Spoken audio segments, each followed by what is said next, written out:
played more games. They're 5-3. And then you got the Cropdusters, Bombers, Haymakers, Red Raiders, and the Black Sox, who got their first win of the season against the Haymakers on Friday night. They had a nice little extra innings win on Friday night. So that's how the standings are currently kind of looking through the, I'd say about the midway point through the Cornbelt League season. Yeah, and let's take a look at our upcoming broadcast schedule. On Monday, we'll see the Cropdusters face off the Rail Riders. That'll be tomorrow at 7 p.m., also here at Seymour Smith. And then on Tuesday, we'll see the Royal Blue Dogs face off the Filth Ballers, also at Seymour Smith at 7 o'clock as well. Couple good matchups. That Filth Ballers Royal Blue Dogs matchup is going to be a matchup that's going to see a lot of pitching, a lot of hitting as well. That's going to be a real complete game. That's two of the top 3 teams in the league, and it's a beautiful day. The CWS is going on in Omaha, but got to be tuning into some Cornbelt League action. Exactly. You know what I mean? Can't go wrong with it. Yep, it's a beautiful day out here in Ralston at J.J. Isaacson Field. Pretty sunny, not too much wind going on, so it should be a pretty good day for baseball here. Can't go wrong, can't go wrong.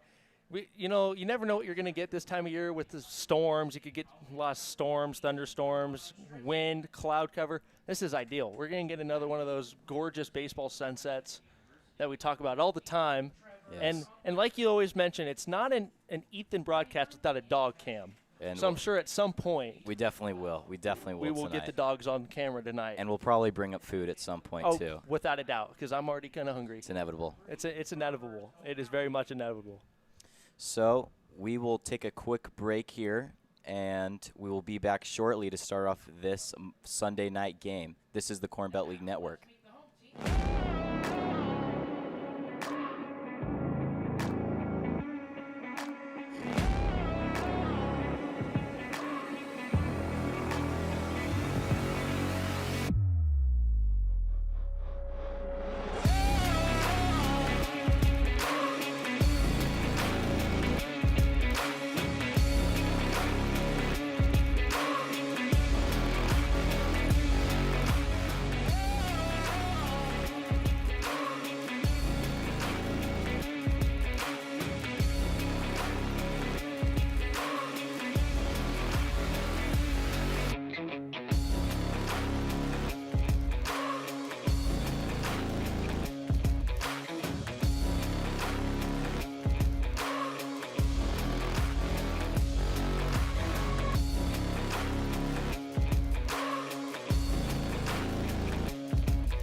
welcome back to J.J. Isaacson Field, where the Royal Blue Dogs will face off the Cropdusters.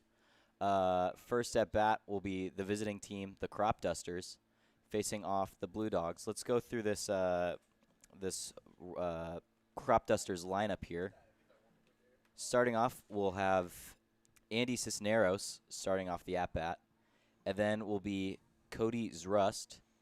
Next up will be the third baseman, Cade Perry, the DH, Tyler Bishop, Max Visor, our right fielder, will be fifth in, and then will be Parker Mooney.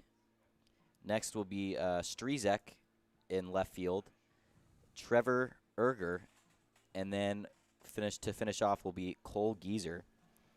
And then for the Royal Blue Dogs, we'll have TJ Silliman, Luke Bees, Will Johnson, Carson Krogoski, Jackson Van Pelt, the extra hitter, Logan Stribling, Garrett Seisman, the DH, Jake Butler, first baseman, Cardiff Smith, and then Dumont is your catcher. Should be a pretty good one tonight. We've got the little Bennington connection. Ryan Malone to Cannon Dumont. Ryan Malone graduated from Bennington High School. Cannon Dumont graduated from Bennington High School, and that is where I graduated from as well. So got a little personal connection between these two guys as they were teammates in high school, and I grew up with them for years. So it's going to be interesting to see how the two and how their chemistry has maybe not fallen off or potentially fallen off over the past couple years because they both go to different schools. So it'll be interesting to see how that plays out in this one on the mound. Right, and then even a chemistry from the field up into the press box. Right, Ethan McCormick here. Yeah, we'll see. We'll see how this goes. You know, I'm gonna try not to throw a little shade their way, but you never know. Well, first up, taking the at bat is Andy Cisneros, and pitching for the Cropdusters will be Ryan Malone, who has a 1-run record. The pitch is up, and it's a bit out for a first ball, starting off the count 0-1. Oh, sorry, 1-0. It's going to be interesting for Ryan Malone to solidify that fastball in the outer half of the zone. Pitches another ball. Have a 2-0 count, start off the first at-bat.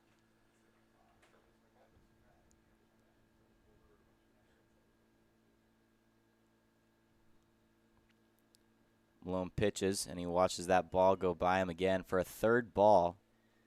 Cisneros takes an early lead at the ball count with a 3-0 count. Quick little hole that Malone has kind of worked himself into. We'll see if Cisneros can get on base here. And that one's going to be down the middle for a strike. Malone brings the count up to 3-1. If you're Cisneros sitting in the batter's box, you know that you're going to get a pitch to hit here with 3-1. Obviously, Malone doesn't want to start the game with the walk, so we'll see what Malone can give him here.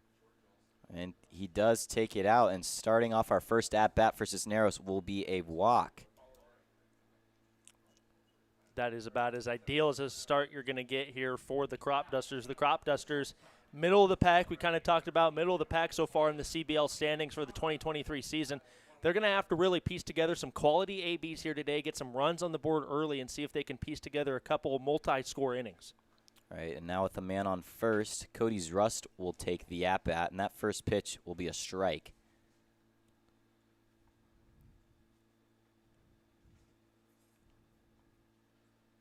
And it's going to be a pickoff attempt back to first, but won't make an attempt to tag him. So Cisneros will stay on first, and we'll do it again. 0-1 count. We'll see another pickoff attempt.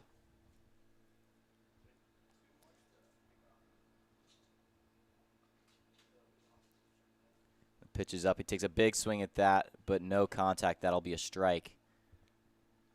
And Zrust will get will be behind in an 0-2 count. Zrust from Washburn University, an MIAA product, competes against Northwest Missouri State, Newman. A couple products we have here in the Cornbelt League this season. He checks his swing there, but it'll be a strike, and that'll be that'll be Malone's first strikeout of the day. And we'll see Cade Perry take the at-bat for the Cropdusters. Way to paint that outer half. Malone knew exactly what he needed to do, and he blew the fastball and painted the outside corner of the plate. That could be the confidence that Malone needs to get going throughout this game. The pitch is up. believe that was a called That'll be ball. a ball. Yep, ball. Yep.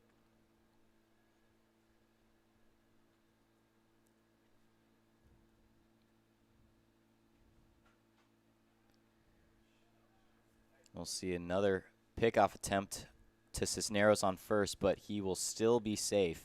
It's our third of the game already. He's not wanting to take any chances with Cisneros.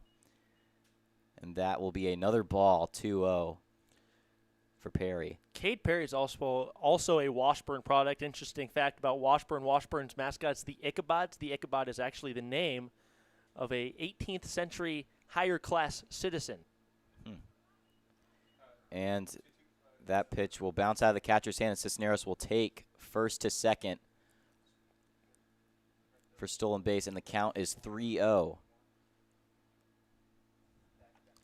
So Malone's struggling to get a feel for the ball here. He did get a strikeout, but he's faced off 2 3-0 counts already in his first 3 at-bats. That was Cody's first stolen base of the 2023 season. And the pitch is high, and he will walk for another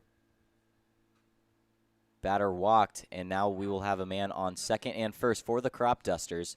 And taking the at-bat will be the DH, Tyler Bishop. Tyler Bishop from Southeast Community College. He's a community college prospect. We'll see if he can break this game open here for the Cropdusters in an early contest so far. And he takes a big line drive, and it'll just be foul into left field. So that'll be a strike, and we'll do it again. Runner still on first and second.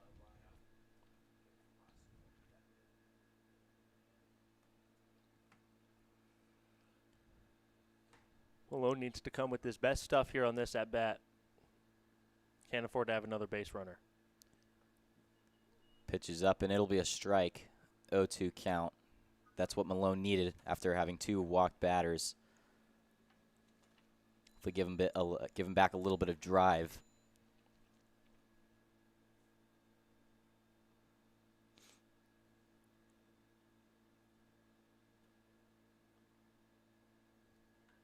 And contact is made foul deep into left field.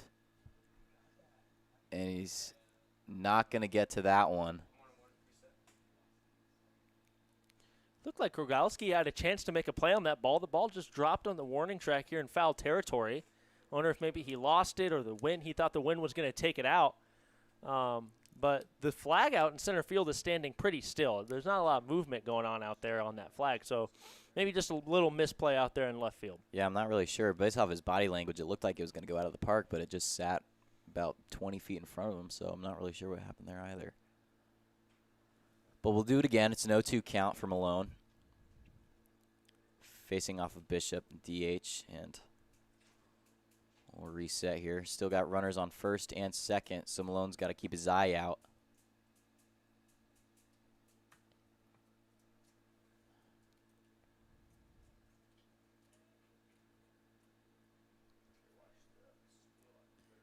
Pitches up.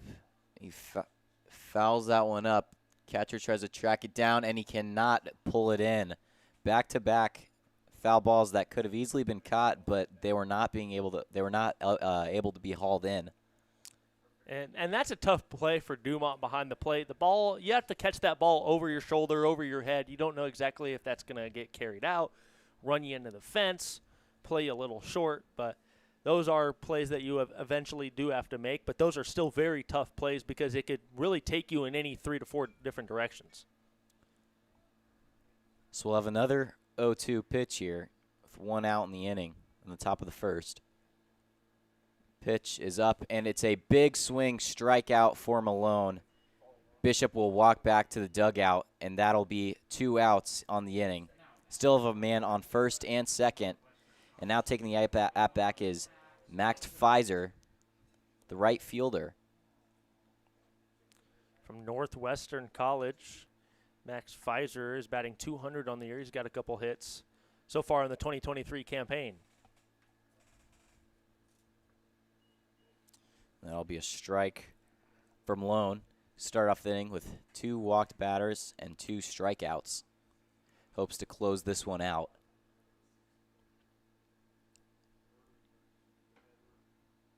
It's 0-1 count. And that one is inside. So now the count will be 1-1. Malone is going to fill the strike zone as much as he can. He is going to absolutely try to load this strike zone up. He's going to throw you pitches that you can hit. He's going to throw you pitches that you can probably crush.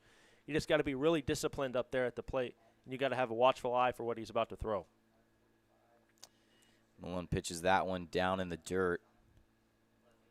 And now the count will be 2-1 for Pfizer. Got to give a huge shout out to Alex Tiagen, who was watching from the Oral Roberts dugout out at the CWS. And he takes a big swing at that one, but it'll be a strike, no contact. So now the count will even out to 2-2 with 2 outs on the top of the first. Expect Ryan Malone to take a little bit off of his fastball, either go with a slower velocity fastball or maybe hit a changeup here. Expect it to be maybe outside after working in on that pitch. We'll see where he goes if he can locate east-west. Ryan will reset here. Pfizer wipes his eye down, makes sure he can get a good eye on this ball.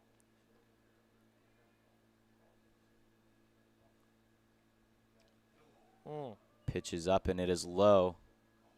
So it'll be a full count. Malone disagreed with that when he thought it painted the corner, but the ump did not. So we will have a 3-2 count with 2 outs.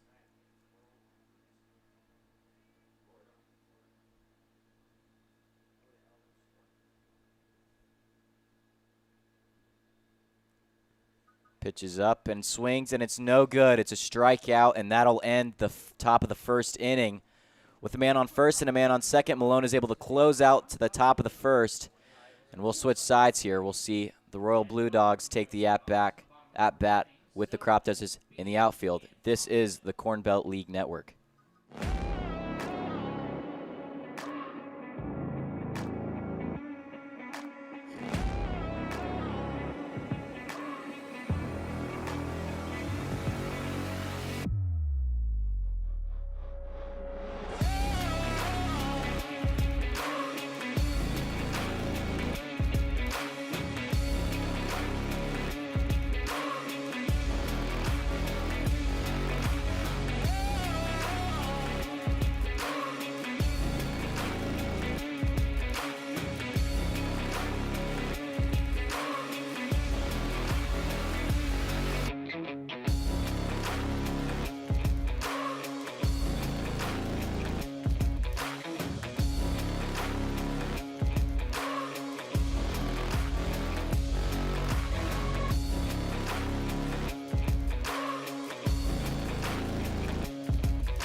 Welcome you back here at J.J. Isaacson Field. The Royal Blue Dogs will take their first at-bat of the game in the bottom of the first inning. Pitching for the Cropdusters will be Robert O'Malley. Robert O'Malley comes into this one with a 0 ERA. He has faced 15 batters. He has put them down all. He has not allowed a earned run so far this year, and he's got an opponent's batting average of .214, and he's got a whip of exactly 1. That's pretty good if you ask me. Robert O'Malley from Creighton University. So we'll see how he can go down this Royal Blue Dogs lineup, who can hit the ball pretty well. Yep, and first up at bat for the Royal Blue Dogs will be T.J. Silliman, center fielder. Pitches up, and it's low. That'll be a ball, starting off the count 1-0. See if O'Malley can kind of vary his speeds against this Blue Dogs lineup. It'll be interesting to see how he attacks this today. The pitch is high, so it'll be an early 2-0 count for Silliman. These Blue Dogs have really had a great hitting season. I mean, they're ranked first in the Cornbelt League with a 5-1 record. But this is also a team that's batting 201 on the year. And that ball is blooped into right field over the first baseman, short of the right fielder. And that'll be a base hit for T.J. Silliman. T.J. Silliman continues to add on to his 2023. Before that at-bat, he was batting .375. We'll see where his adjusted average is at after that at-bat, but I'm presuming it's going to be about 400, and that's a very good average in college baseball. So starting off a base hit for T.J. Silliman, we'll go to Luke Bees, number 17, batting at second.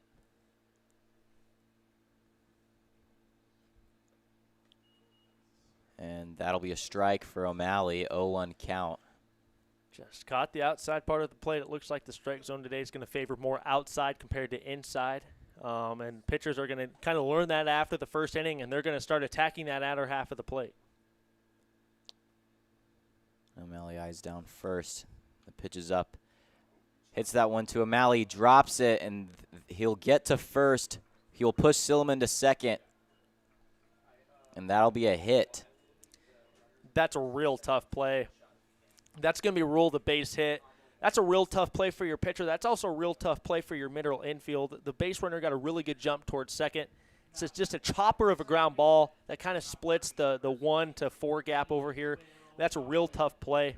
That's a base hit 10 out of 10 times, unless your pitcher can get off the mound real quick and turn a double play or at least get the out at first. Right, to be able to pitch, focus on a pitch, and then immediately to be playing in the outfield to try to snag that ball. It's a real tough thing to do, so can't really make an error out of that. Right. So now with the man on first and second, O'Malley checks his pitch and eyes down second, make sure no funny business will be going on, no stolen bases. And now catcher's going to meet up next to the mound with O'Malley. We got a meeting of the minds out there out on the mound. And we'll see. This is usually just a wellness check, a welfare update on your pitcher. See how he's doing out there on the mound. See if he's still got his stuff, if he's feeling confident in himself. Right, and that's Cole Geezer who's behind the plate, meeting up with O'Malley there. Snell will do it again. Pitches up and it's high and out. And that'll be a ball, 1-0 count. Batting for the Royal Blue Dogs here right now will be Will Johnson, the second baseman. Will Johnson is an imposing figure standing in the right-hander's batter's box from Mount Marty University. And that'll be a strike. So the runners will retreat to their bases. And we'll see a even 1-1 count here for Will Johnson and O'Malley.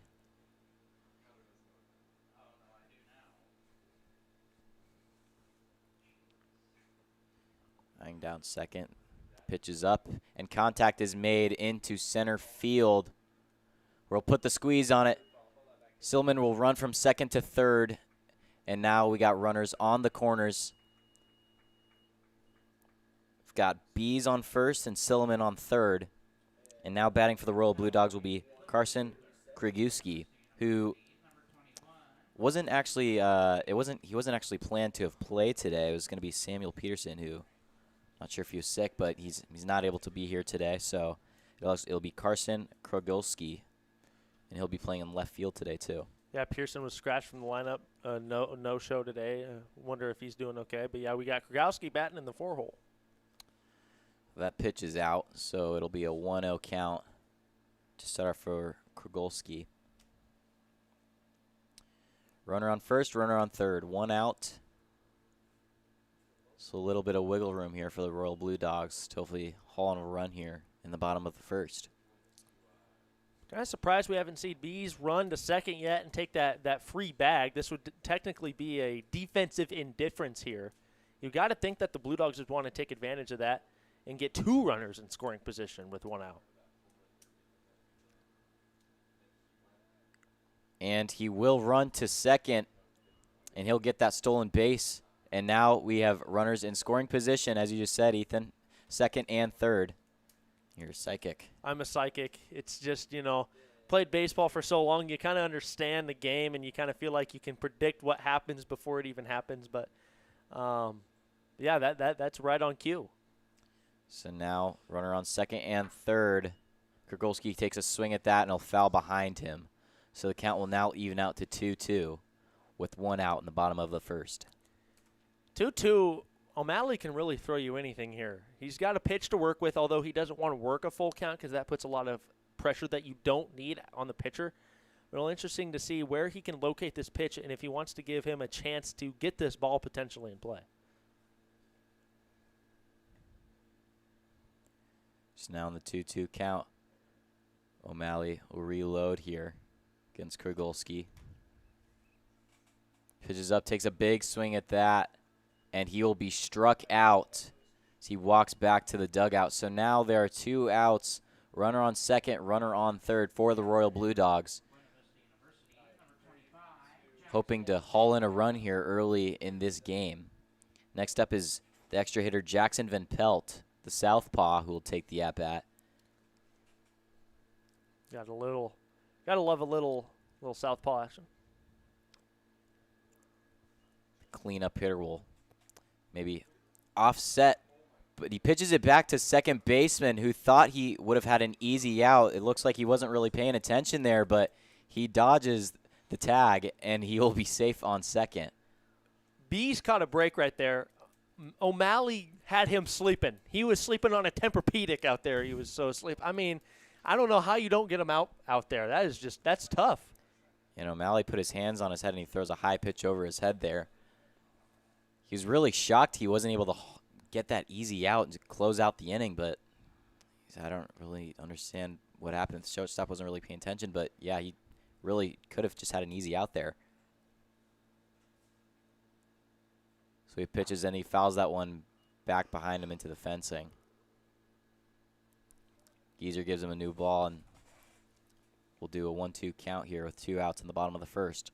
O'Malley looks comfortable out there. He's really channeling his stuff. You can tell he's out on the mound with a lot of confidence. He trusts his stuff, and he really trusts the relationship between him and his catcher. And that one is cracked up to third base, where he puts the squeeze on it, and that'll close out this first inning. No runs, but 2 hits for the Royal Blue Dogs, as their players will run back to their respective dugouts. Please stay tuned, for this is the Cornbelt League Network.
We welcome you back to Seymour Smith Park here, where the Royal Blue Dogs and the Cropdusters are facing off.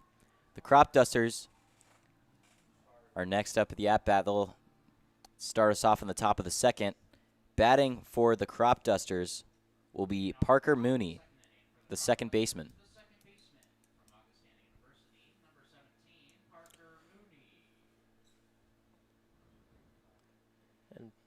Watches that pitch go above him. That'll be a ball, starting off the count 1-0. And Augustana's coming off of a run where they made it to the Division II National Championship Tournament in North Carolina. So it's good to see these Augustana guys out here participating in the Cornbelt League season after having such a great spring season with the Augustana Vikings. And the count is now even to 1-1 for Mooney. Facing off Ryan Maloney, he cracks that one over the first base coach's head as he ducks under that one. That'll be a foul ball. The count's now 1-2. Got to keep your head on a swivel over there if you're West King. That ball could be coming at you. Gotta make sure you're staying aware. Gotta make sure your digits are locked in over there. And baseball is one of those sports where you gotta be aware at all times if you're a player, or if you're a commentator, or if you're a visitor, or if you're a fan. If you're a fan. I mean, cameraman, everything. You gotta be aware at all times. You gotta be locked in 100% of the time. There's no slacking up here. No slacking anywhere at J.J. Isaacson Field. It's locked in. I mean, even if you're driving by in the parking lot and you're planning to go into the nearby water park, I mean, you got to be careful of your car. And that ball is popped foul, and he'll put the squeeze on. The first baseman will put the squeeze on that one to get the easy out for the Royal Blue Dogs with the first out of the inning. That's exactly what Ryan Malone wants. Those are the types of pitches that enforce that type of contact, right? You get jammed inside, forces them to pop it up down the first base line. That's an easy out right there for Butler. And he threatens a bunt attempt, but he doesn't take it.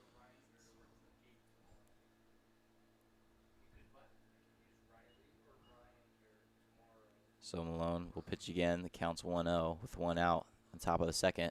Makes contact with that one, but it's fouled behind him over the fencing and over the bleachers. Again, you got to be aware at all times, fans. I think that went just over the bleachers, but this is where you cue the good old, if you return the ball to the concession stands, you get a piece of bubble gum. Yes. Thing from our great PA announcer, Connor Shelton. Connor Sheldon, who's done great work for the Cornbelt League. That one's fouled out into left field. Yeah, Connor Shelton, he's a guy that we all love here in the press box. Fans love to hear his voice whenever they come to a Cornbelt game. He really does a lot for this Cornbelt program. He really does. He's a really talented guy, and he's a super nice guy, so we love having him up here. That pitch is inside. Almost hits Noah Strezek, and the count will even out to 2-2. He's a Wildcat from Wayne State, one of the few Wayne State guys not on the Bombers this year. And that one is popped into right center field deep, and runner is running to second. He's running to third. He's not. The second baseman isn't to haul that one, and so the shortstop will take it. That'll be a triple base hit for Noah Strezek. So with one out in the inning, we already have a runner in scoring position for the Cropdusters, who are taking a hopeful hit and maybe even to haul in a run this inning. It's about as perfect as you're going to get. Splits the 8-9 gap out there in the outfield. Does a really, really, really, really good job of ball placement. That's honestly perfect. It rolls all the way to the wall. That's a triple. Can't do much better than that. And that pitch is inside for Ryan Malone. Both the pitchers facing off today have an ERA of 0. Malone has a little less experience in the season than O'Malley. That one's fouled right over the press box, hits the ceiling above us. But both of these pitchers have had 0 earned runs this year, so it'll really be a battle of the pitchers. It really will. These are the types of games I love. I was a pitcher. I know what it's like to go through a game and battle it out there on the mound. And I love these types of games. So the count is 1-1 with one out in the top of the second. Pitches up for Ryan Malone. Batter, and it's low. That'll be a ball, and the batter signals third baseman, stay over there. It's not worth it. You just got to tell him to stay where he's at. Don't need the extra steps. If he was wearing an Apple Watch, his Apple Watch would be pretty sad. Yes, and that one is popped into left field where he hauls that one in. Third baseman will run to home where he slides in safe, not able to tag him out. That pitch is the throw's a little bit high, and that'll be a run for the Cropdusters to start off this game with a 1-0 lead. That was almost a little miscommunication out there between the shortstop and the left fielder, Krogowski and Bees, but Krogowski did a good job catching it, hop step, getting it to the plate, but the third baseman Stribling cut that off and threw it to the plate. I honestly think that might have kind of slowed the play down a little bit, and that allowed him to score. But nonetheless, it's great heads-up base running. That's a great hit. You had to get the ball in the outfield, and he did exactly that. So that's going to be a sac fly for Unger, and the Cropdusters are up. So Strezek is the one who will haul in that run for the Cropdusters. And now at bat is Cole Geezer, the catcher, facing off of Ryan Malone on the mound. And he makes contact with that, who Malone drops it, but still swings it to first, and that'll be an out, and that'll close out this inning for the Cropdusters, who will walk back to their dugout. 1-0 lead for the Cropdusters as we are now in the middle of the second. Please stay tuned for the Cornbelt League Network.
Cornbelt League Network, where we will now start the bottom of the second, where the Royal Blue Dogs will take the at-bat against the Cropdusters, who just scored in the top of the second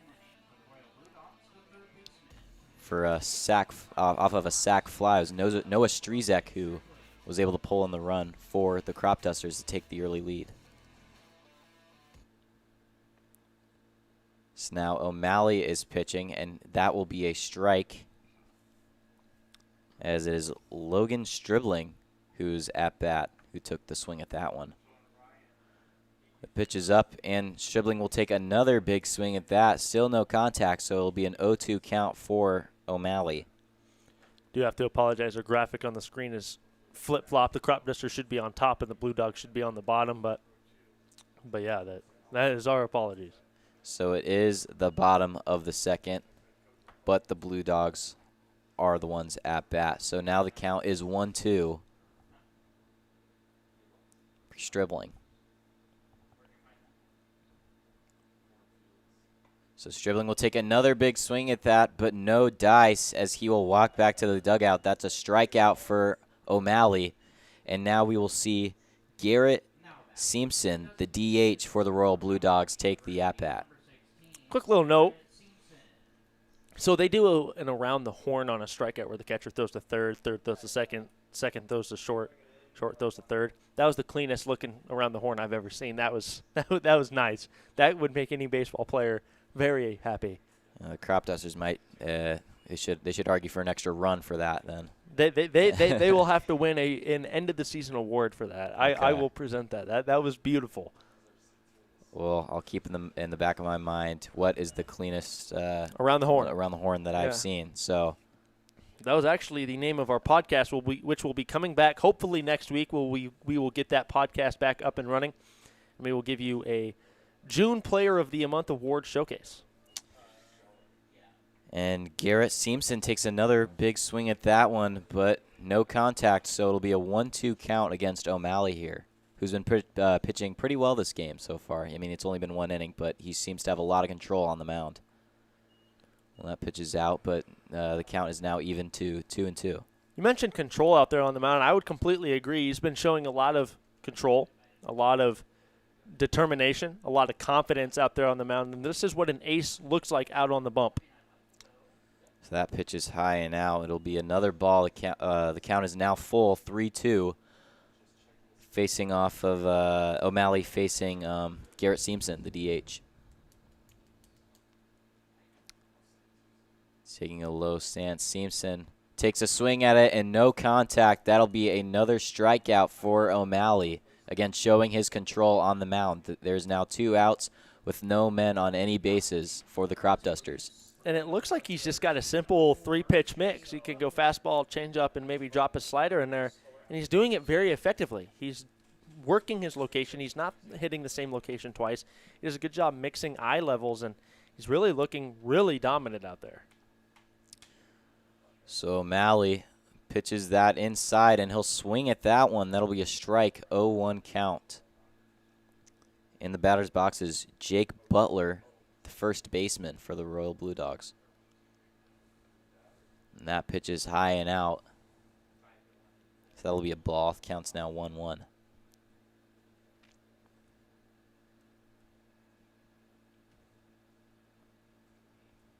Pitches up, and it's a swing for Butler and no contact. 1-2 count, 2 strikes for Butler. We'll see if this payoff pitch from O'Malley can really kind of tell us if he's really feeling truly dialed in or not. And he fouls that one back over the fence right. So we'll do it again, 1-2 count once more. 1 ball, 2 strikes, 2 outs.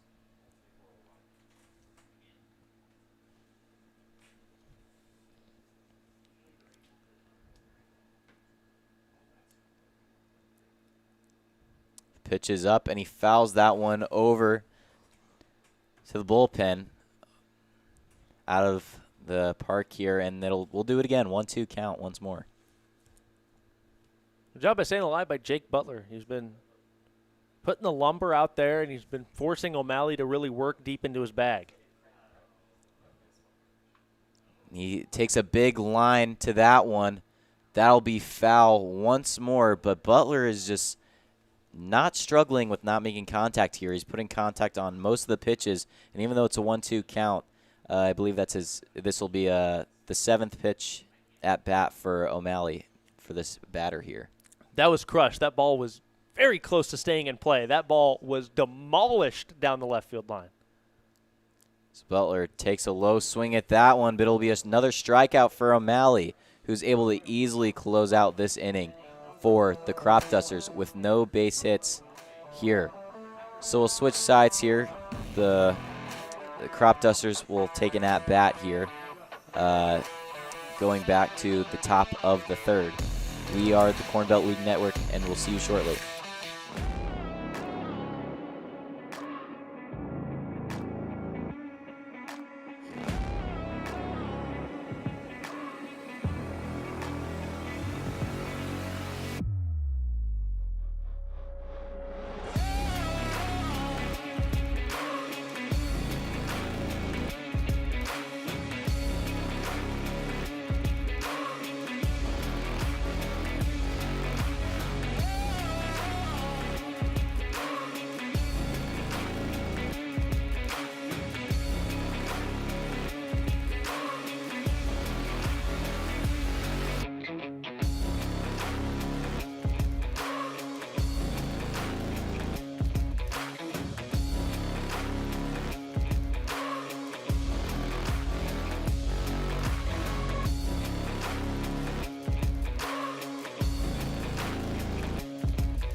We welcome you back here at Seymour Smith Park at J.J. Isaacson Field, where we will see the top of the 3rd inning. The Royal Blue Dogs will take the outfield, and the Cropdusters will be batting here. And so first for the Cropdusters will be number 7, Andy Cisneros, who was the first in the lineup in batters for the Cropdusters. So it's a full reset here in the top of the 3rd.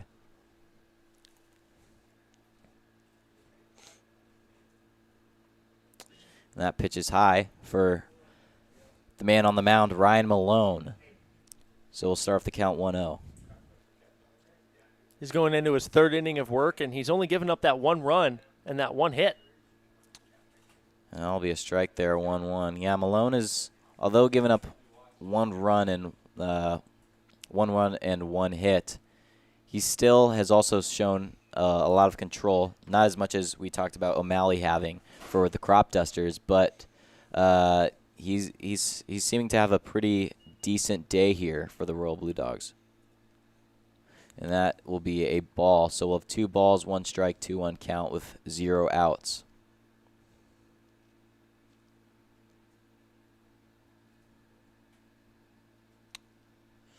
The pitch is up, and it'll be a strike. So now we'll even out the count to 2-2. And Cisneros watches that pitch go by him.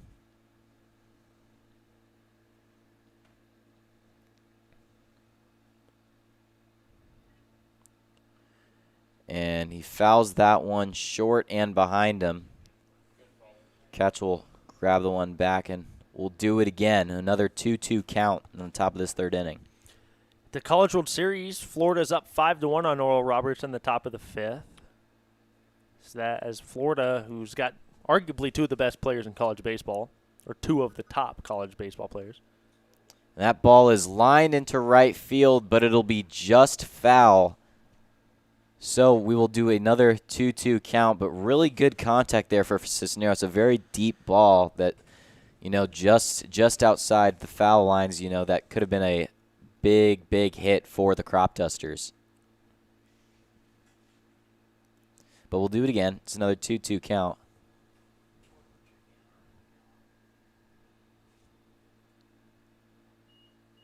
And that pitch was let go. The catcher couldn't get control of that behind the plate. So that'll be another ball. So it'll be a 3-2 count, full count for the Cropdusters here. The pitch is up, and he takes a big swing at that, and no contact. That is a strikeout for Ryan Malone. First strikeout here in the top of the third inning. So of 1 out, no balls, no strikes, as Cody's Rust will take the next at-bat for the Cropdusters. Rust is 0 for 1 with the strikeout in his first at-bat in the first inning. We'll see if he can get back on track here as he looks to work off Malone, who, like I mentioned earlier, is giving up the 1 run, but he's only given up the 1 hit. He's looked pretty good. This has been a very good pitcher-style game. And that pitch is a little out there for Rust, so that'll be a ball. 1 ball, no strikes. Malone not giving up many hits, only 1 so far. He did give up 2 walk batters, but he was able to close out that inning since both of those were in the first. And that one's fouled behind Rust, so that'll be a strike. So we'll have a even 1-1 count here with 1 out.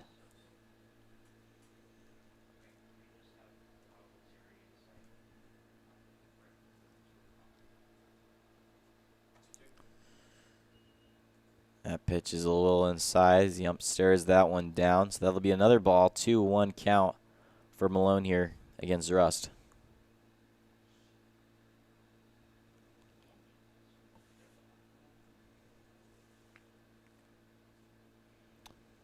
Malone winds up, the pitch is up, and it's inside. An inside strike. So the count is now even to 2-2.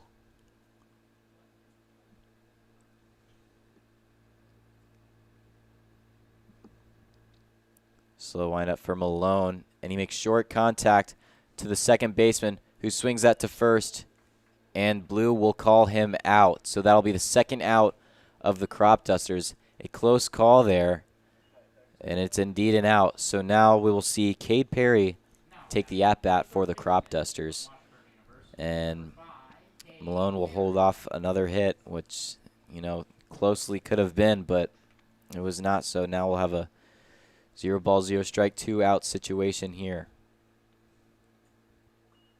That pitch is outside. It'll be a ball. 1-0 to start off Perry's at bat. On that play, Will Johnson, Butler, that ball died in the grass. Johnson had really good and really quick glove-to-hand transition. Made the really close out. Cade Perry was walked in the first inning in his first at-bat, so this will be his second. And he gets an early lead in a 2-0 count. That pitch is high and in the box, so that'll be a strike for Malone. So now his count will be 2-1.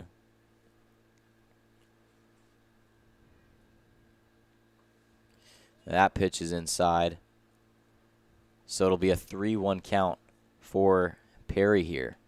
I don't think that pitch was very much inside, but it still caught that inner part of the plate.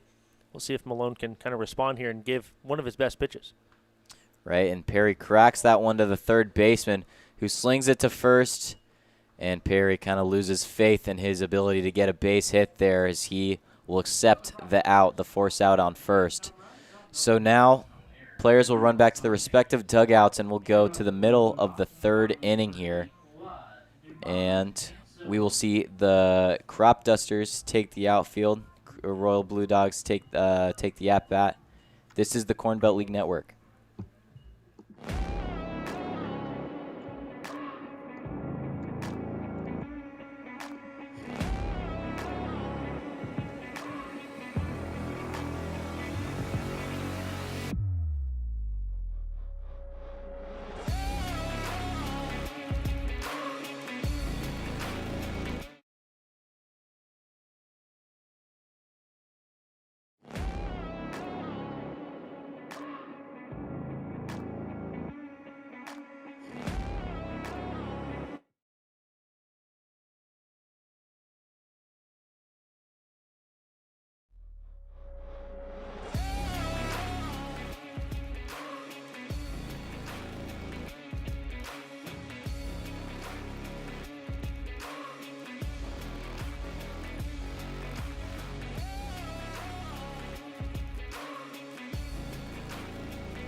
Isaac the Blue Dogs will take the at-bat here in the bottom of the third. It's a beautiful day out here in Seymour Smith. The sun is starting to set, so we're getting a little bit of that golden hour here. It's a real nice day for baseball. There's nothing that beats a sunset over Seymour Smith. I can confidently tell you that. Yeah, we've had a lot of beautiful nights here in these past couple weeks of Cornbelt League baseball. Cardoff Smith will take a swing at that one, but no contact, so it'll be an 0-1 count. And that pitch is a little bit high, so now it'll be a 1-1 count.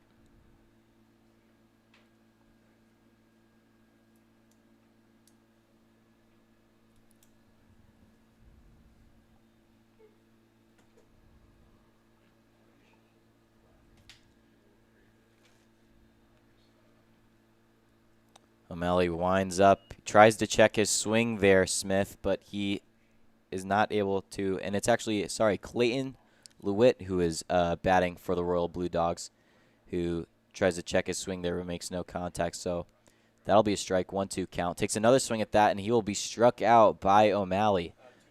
Frustrated in his attempt to swing there, as he thought that would definitely be a ball if he hadn't. So that'll be an easy strikeout for O'Malley, and we'll start off with 1 out for the Royal Blue Dogs. O'Malley's working quick. He's usually can force an out in the first 3 to 4 or 5 pitches in the at-bat. And he just does a really good job of working quickly, working efficiently. And that one is grounded to the pitcher, O'Malley, and he hits that to first, and that will be another quick out on the Royal Blue Dogs. So now 2 batters, 2 outs. We'll see TJ Silliman, who had a base hit single earlier today in the first inning. We'll see him take another at-bat here for the Royal Blue Dogs.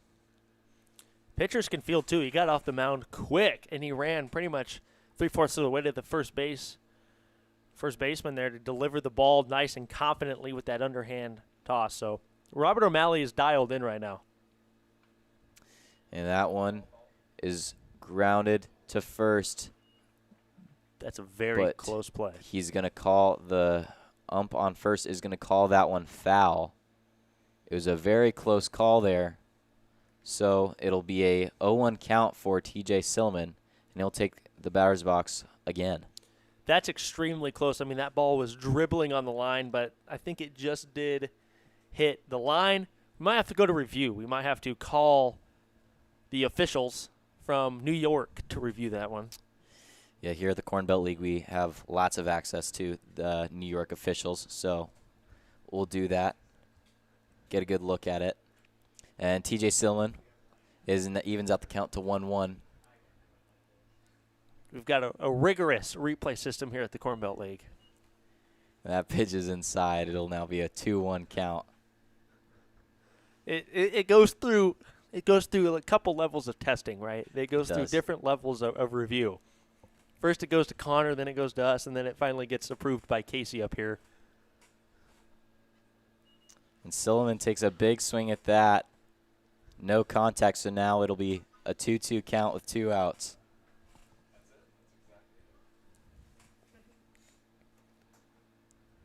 We have 100% accuracy, I will say. A VAR. You know, okay, maybe 100%'s a little much. I'd say maybe 90%. We have missed a couple. It's not common, though. It's not common, though. We keep it professional here at the Cornbelt League. We do, and it's a team effort. It's a team effort up here. It's now full count for Silliman. He checks his swing, and he will say he didn't swing at that one at first, so he will take a walk to first. It was a really close call there. He almost brought that swing all the way around across the plate, but first base ump said he won't. He said he didn't, so he will take a walk to first, and now we will see Luke Bees take the next at-bat. That's one of the few at-bats that we've seen O'Malley kind of, I guess, not strike somebody out or get a ground out in the first couple pitches. We'll see how he can respond here with Bees, and he's got to deal with the runner on first and Silliman now, so it'll be interesting to see. And that pitch is low and gets back behind the plate, and TJ Silliman will take the easy steal from first to second. And now the Royal Blue Dogs have something cooking here with runners in scoring position. It'll be interesting to see how Bees can get this runner in. Bees on the season does not have an RBI, so it'll be interesting to see if he can record his first RBI of the 2023 campaign in a very crucial bottom of the third spot. Yeah, the Royal Blue Dogs are scoreless here in the bottom of the third, but, yep, now with TJ Silliman at second, they hope to do just that. Bees pops that one back into right field where he'll put the squeeze on it, and that'll end the third inning. Cropdusters, 1 run. Royal Blue Dogs, 0. Cropdusters have 1 hit, and the Royal Blue Dogs have 2, as we'll wrap up this third inning. We hope to see you shortly. Stay tuned. We are the Cornbelt League Network.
We welcome you back here at J.J. Isaacson Field, where the Cropdusters will now start off the top of the 4th inning here.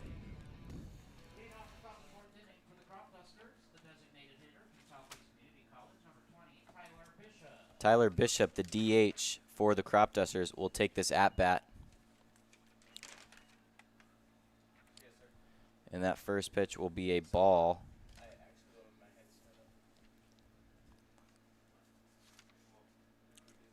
Tyler Bishop from Southeastern Community College, like mentioned earlier, is one of those JUCO products. That ball's hit on the ground to short.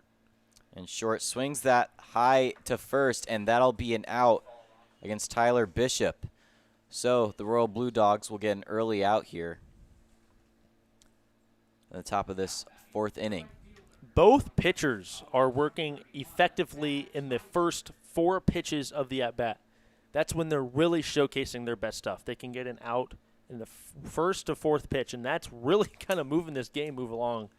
But this is definitely a pitcher's dream of a game right here.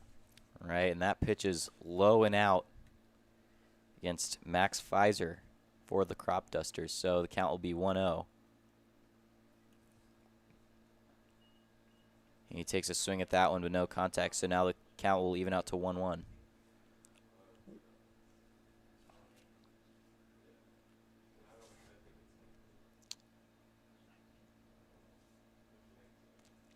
I believe we've actually had a shift here in the outfield for the Royal Blue Dogs.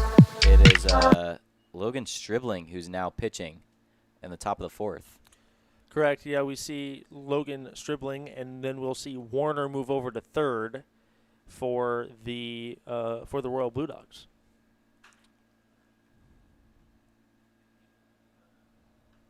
And that ball is fouled back towards the Royal Blue Dogs dugout.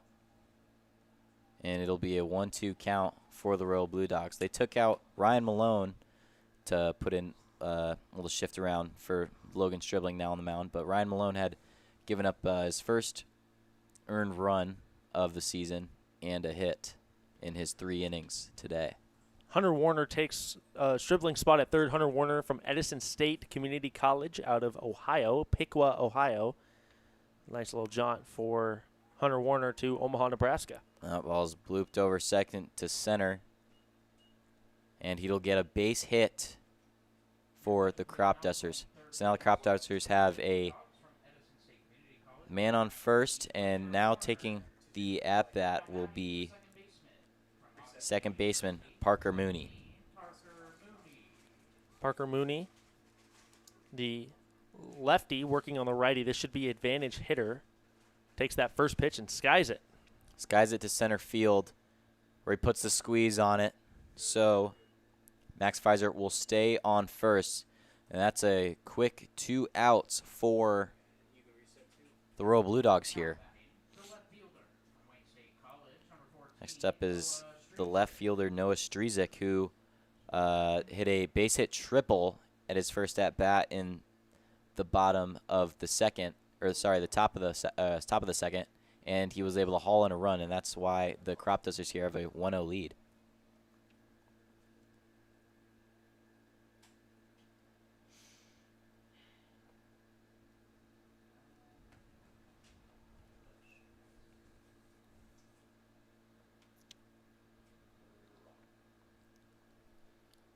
This dribbling winds up, and we have a runner from first to second where shortstop loses the ball there, so that'll be a stolen base for Max Pfizer. Really good jump by Pfizer. He read that pitch perfectly. Good pop time from Dumont behind the plate, but Pfizer had a really good jump. I think he would have beat it anyway, despite the fact of the throw being on target or not from Dumont, but that was really good base running right there by Pfizer. So now the Cropdusters have a runner in scoring position on second. And Stribling will throw the ball a little high. It'll be a 1-1 count. This is kind of the time for the Cropdusters to add some insurance here. Although there is 2 outs, they do have a runner in scoring position. We'll see if they can kind of break this game open. The pitch is up and contact is made, but it's a little foul. Goes right over the fencing. So it'll be a 1-2 count for the Cropdusters here. This would be huge for Stribling to get out of this inning. Because, yeah, like you said, you don't want to have any more runs really come across the board here for the Cropdusters. You want to keep this within reach if you're the Blue Dogs. So it's a huge pitch. And that is a strikeout for Stribling in his first inning pitched of the day. He's able to close out this inning, even though there is a runner in scoring position on second. So we're going to close out the top of this fourth inning, go to the middle of the fourth. Please stay tuned. This is the Cornbelt League Network.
Back here at J.J. Isaacson in the bottom of the fourth, where the Royal Blue Dogs are up at bat. Batting for the Royal Blue Dogs is number 14, Will Johnson, the second baseman, who had a fly out in the first inning, and he'll watch that pitch go by him, but it'll be a strike, 0-1 count. And we'll see Robert O'Malley go out there for his fourth inning of work. He started the game, and right now with how he's been rolling, it looks like he could go at least another inning or so, as he just continues to pile up the strike zone, work locations, north, south, east, west. I mean, he could fill up a compass. I mean, he's just really dominating out there. He looks comfortable. He looks confident. He understands what he can and can't do. And this is a pitcher's dream. He's hitting every cardinal direction, including northeast. That one's a little high and out, and that'll be a ball, 2-1 count for O'Malley.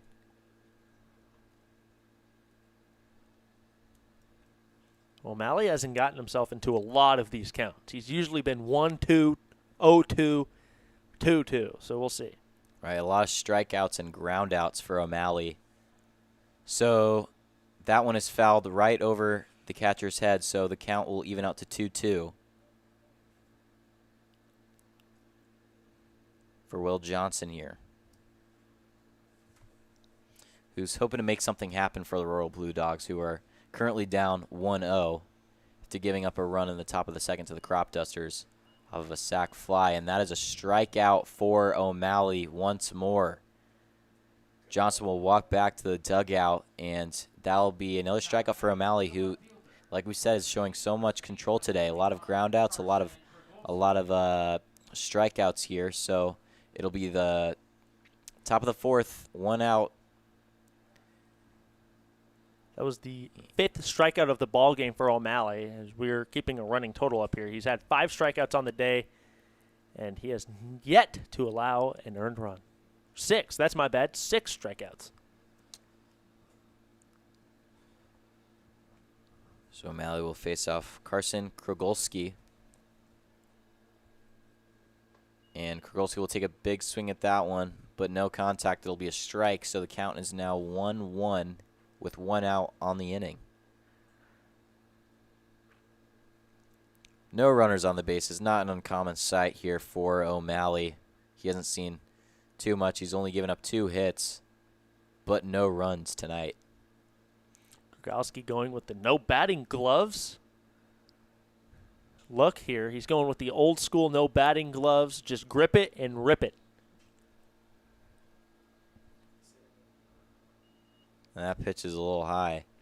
Yeah, you worry for Krogolski's, his blisters maybe. I mean, I was never a baseball player myself, but I do know anytime I'm playing golf and I don't got a glove on, your hands are just getting shredded up. Oh, yeah. And I can't imagine it's much different in baseball here. It really isn't. As an enjoyer of both golf and baseball, it's kind of the same. Like, your hands can really get shredded if you don't wear a glove while you're golfing, and it's kind of the same if you're swinging without batting gloves. Maybe Krogolski, who wasn't even expecting to play today, just didn't even bring his gloves just because he wasn't expecting. That's a strikeout for O'Malley. And a second out for the top of this fourth inning. Krogolski, the gloveless batter, will walk back to his dugout, and we will see Jackson Van Pelt, the extra hitter for the Royal Blue Dogs, take the right batter's box against O'Malley. 2 strikeouts in the inning for Robert O'Malley. That's his 7th K of the game, and he's gotten some looking, some backwards Ks, some forward-facing Ks, so he's really been doing it all out there on the mound. So that'll be a first pitch, first strike for O'Malley. The count is 0-1, 0 balls, 1 strike, and 2 outs on the top of the fourth inning. Sorry, bottom of the fourth inning. As once again, our graphics here are flip-flopped today. It is the bottom of the fourth inning. Blue Dogs are at the at-bat here. Blue Dogs are the home team. We have them on the graphic as the away team. Van Pelt took a big swing at that one, and he's clearly frustrated at himself if you look at his body language there. Looks his head up to the sky thinking, why did I swing at that, or why did I not hit that ball? Because that was something he definitely wanted to have. So now it's a 1-2 count, and he fouls that one back and over our heads. This is the second time through the order for O'Malley. These Blue Dogs hitters should be picking up this hitter by now. They should be reading the release point, reading the speed, reading how the ball comes off of his hand, the rotations. Everything that O'Malley's doing on the mound, the Blue Dogs should know the second time through the order. And that is hit in between third and shortstop, and he's not able to grab that one. That'll be a single for Jackson Van Pelt. They're not able to haul in that pop-up, and they are disappointed there. That will be an error. Our score is here. That'll be an E5. That is kind of a tough play, but it still hit his glove. You got to make that play. Right. You're camped underneath that. That's a play that you got to make. That's an error that's going to go down in the scorebook. So that would have gotten us out of the inning. That would have gone us to the top of the fifth. But nonetheless, we'll do 2 outs once again. Right, a little bit of miscommunication between Perry and Russ there. It was not too hard of a hit ball that, in theory, shouldn't have been too hard to haul in, but in the game of baseball, there's so much stuff going on all at once. And that ball's grounded to the shortstop, hits that to the second baseman for the easy out, and we'll close out the bottom of the fourth inning here at J.J. Isaacson Field. So no runs for either team since the top of the top of the second for the Cropdusters, who have a 1-0 lead here at the end of the fourth inning. Please stay tuned. We are the Cornbelt League Network.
are back here at J.J. Isaacson Field, where the Royal Blue Dogs are facing off the Cropdusters, who the Cropdusters are up 1-0 right now after we finish a scoreless fourth inning.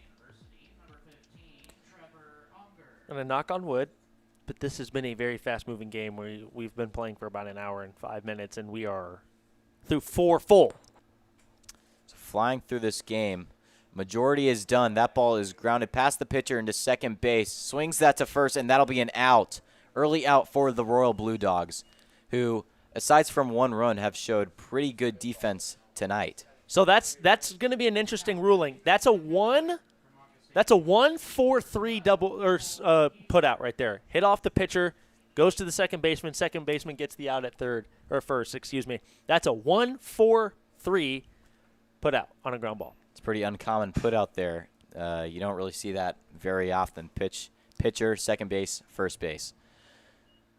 So it'll be a 1-0 count facing off the Cropdusters. Now batting for the Cropdusters is Logan. Sorry, wrong team there. Now facing off for the batting for the Cropdusters is Geezer, the catcher, behind the plate. And the pitching today has just been off the charts. Now it's Stribling.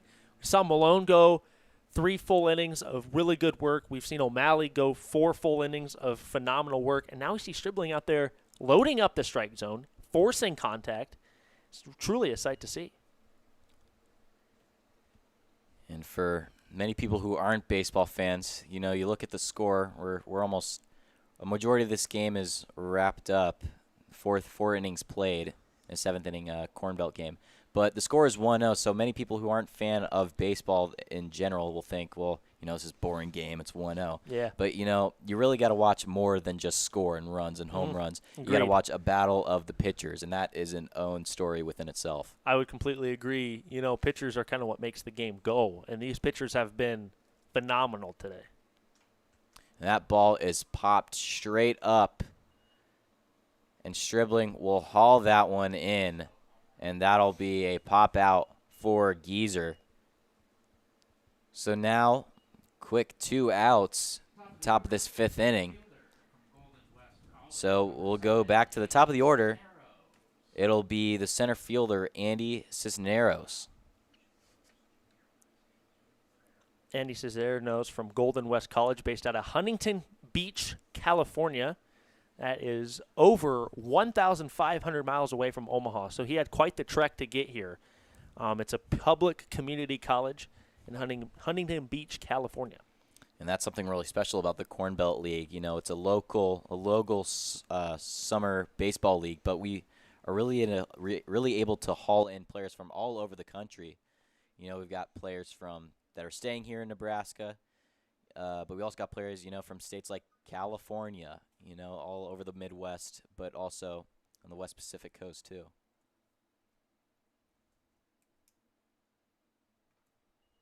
And that pitch is a little low for Stribling, so it'll be 2 balls, 1 count, and 2 outs facing off Cisneros. The exact mileage is 1,553 miles from Seymour Smith to Huntington Beach, California. It's a pretty long drive. Exactly 1 day, 24 hours.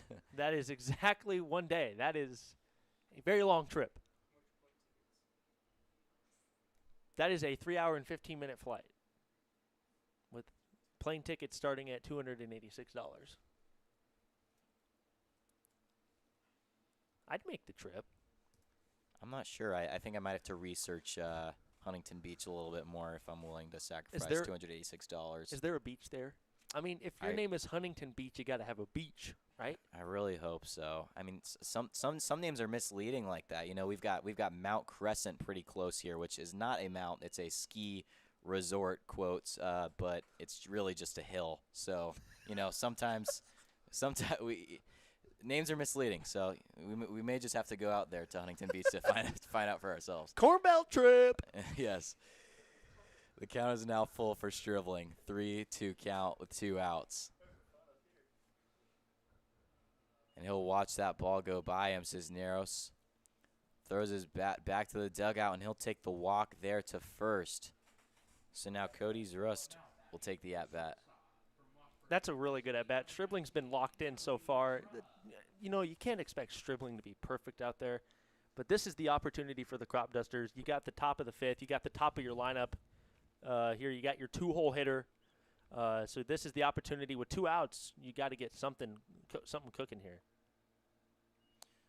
So Russ takes a big swing at that, but no die, so it'll be an 0-1 count to start him off. Cisneros on first. That's his of his 3 at-bats. He's had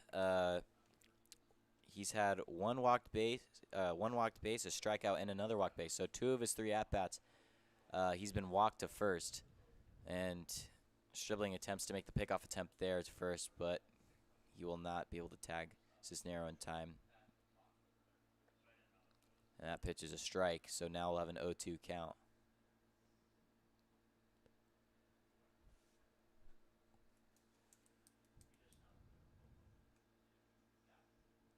See the payoff pitch. I expect something maybe off-speed from Stribling here, see if he can kind of get Drust out in front of something.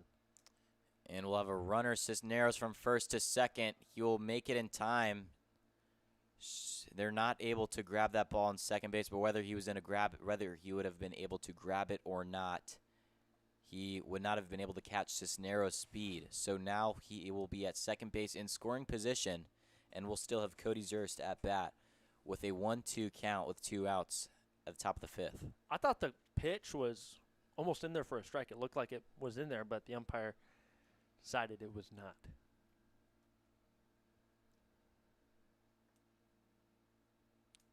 So Stribling will wind up again, and Zurst will check his swing, and we will see a 2-2 count in 2 outs of the inning at the top of the fifth, or 2 outs at the top of the 5th inning.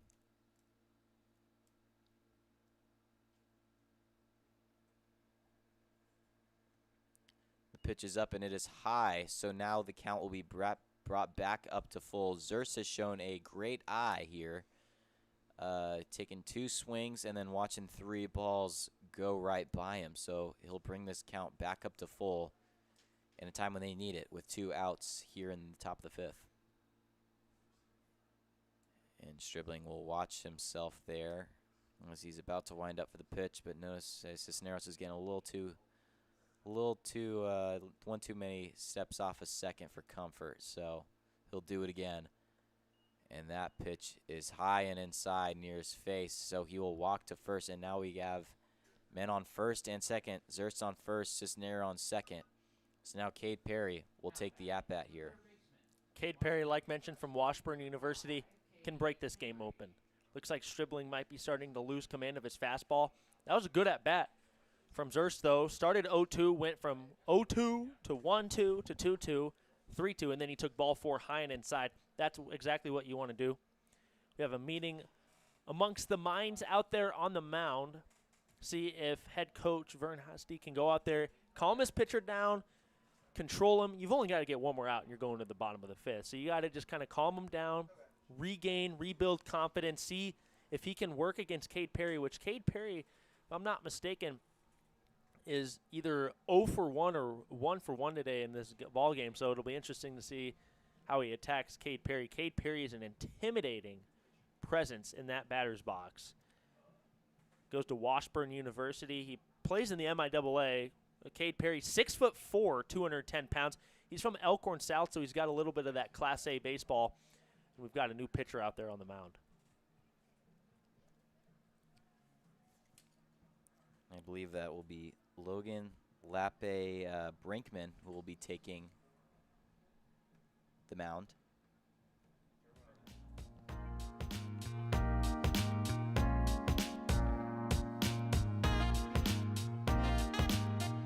This pitch will warm up. We are the Cornbelt League Network.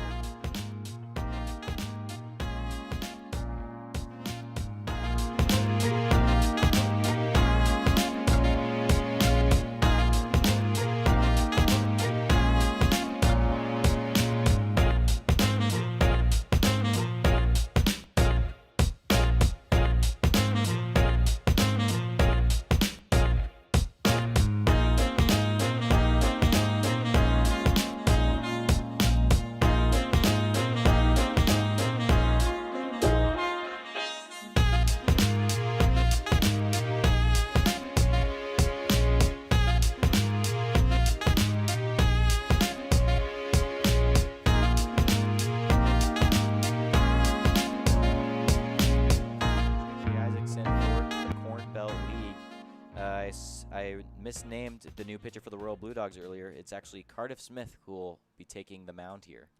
From Dordt University, Cardiff. Electric fastball, good breaking ball. He's really kind of the do-it-all guy. It'll be interesting to see how much he actually gets to work. He's coming in with 2 outs. It'll be interesting to see if they kind of work him through the 6th inning, the next inning, and then kind of bring in a new pitcher for the 7th. Potentially maybe close out the game, but it'll be interesting. He's kind of that do-it-all pitcher. But, yeah, speaking of which, my stomach growls. I'm hungry. I'm feeling a little hungry. You know, top of the 5th inning. That's typically when Ethan McCormick here starts to get a little bit hungry. The stomach growls. That's without a doubt. Yeah. It does. And that pitch is up and over Cade Perry's head there. A little bit of wild pitch behind and above him.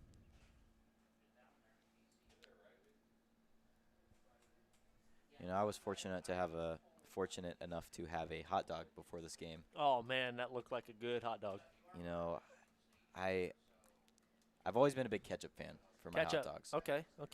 But I told you earlier, I used to hate mustard all my life, but now I can't eat a hot dog without it. That's interesting. I very much dislike mustard. I am not a mustard guy. Barbecue sauce on a hot dog, though, that hits different. I cannot disagree. I think barbecue sauce on just about anything just can never really go wrong. I agree. You know, I have been able to enjoy the company of mustard as Smith hits Cade Perry there and walks him to first. I am a fan of mustard now, but I don't think I'll ever be able to hop on the relish train. Oh, personally. relish, no. I don't think so. I agree. You know, relish should not just exist. It shouldn't exist, in my opinion. Agree. It's green, and it doesn't look appetizing. Right. And it tastes like it looks. It's not appetizing, right. in my personal opinion. Right. You a fan of the chili dogs? Not really. Okay. I mean, I'd rather just have a plain hot dog, Okay. in my opinion. I don't know. I'm a little basic, but I get that. I'm 50-50. I'm split on the chili dog. okay. Depends. I won't give it hate, as I just demonstrated on my hate for relish. Yeah, right. If there's any relish enjoyer fans watching, I am not sorry. I don't like relish. Someone said mayo on a hot dog and they need to be put in prison. That is just not okay. That should be illegal. That should be absolutely mayo on illegal. a hot dog? Mayo on a hot dog is just illegal. Of course Connor would like that. I love a moderate amount of mayo on a sandwich, but that's all it can stay on is a sandwich. Okay, last thought on the mayo food topic. Mayo is only on chicken sandwiches. Boom. End of discussion. That's the end of discussion. That's not a bad take. It definitely does not belong on a hot dog. We have a Tyler Bishop, the DH, hitting a pop-up foul ball, and it is hauled in by the catcher for out 4. An out 4. No, not actually, but that'll wrap up the top of the 5th inning for the Cropdusters here. We'll go to the middle of the 5th, and we will see you shortly in the bottom of the 5th. This is the Cornbelt League Network.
And we welcome you back to the bottom of the 5th inning, where the Royal Blue Dogs, the home team, which is different from what our graphics say, that is flip-flopped, but our home team, the Blue Dogs, will take their chance at batting against these Cropdusters, who still have a 1-0 lead. We haven't seen a score from either team since the top of the 2nd inning. And we see O'Malley go out there for his 5th inning of work, and it doesn't feel like he's been out there that long because every time he goes out there to pitch, that inning is pretty short. Yeah, his pitch count of tonight has been very low. We're at the bottom of the 5th inning, and we still have plenty of sun, which, you know, at these night games, that's not typical. It's usually getting pretty dark right about now. And this is the time during the College World Series where the Cornbelt League only plays one game per night, and they play them at 7 o'clock. So by the time this game is over, the sun will definitely still be out. And that pitch will be a ball, so it'll be a 2-1 count. Batting for the Royal Blue Dogs is number 16, Garrett Simpson, the DH, who has only been struck out by O'Malley today. I wonder, like, how hard it is being an umpire. I did ump 8U baseball one time. I can say that, add that to my resume, but I wonder how hard it would be to ump, like, college baseball. Yeah, it's definitely a profession that you're going to get a lot more hate than you're going to get appraisal, just because, you know, there's a lot of angry players, there's a lot of angry fans that just, and parents in more youth baseball that, you know, you make a call that really could go either way. They're going to say names that you don't really like. As O'Malley's going to strike out Simpson here, and we'll see Jake Butler take the at-bat. 8 Ks, 8 strikeouts in the ballgame for Robert O'Malley. Tell me you're locked in without telling me you're locked in. I mean, he is dialed. He is like what your TV should be dialed to. The Cornbelt League YouTube, right? He's dialed in. Exactly. He's more dialed in this game than I think any viewer is. And so he will have another pitch on Jake Butler, who was out in the 2nd inning earlier.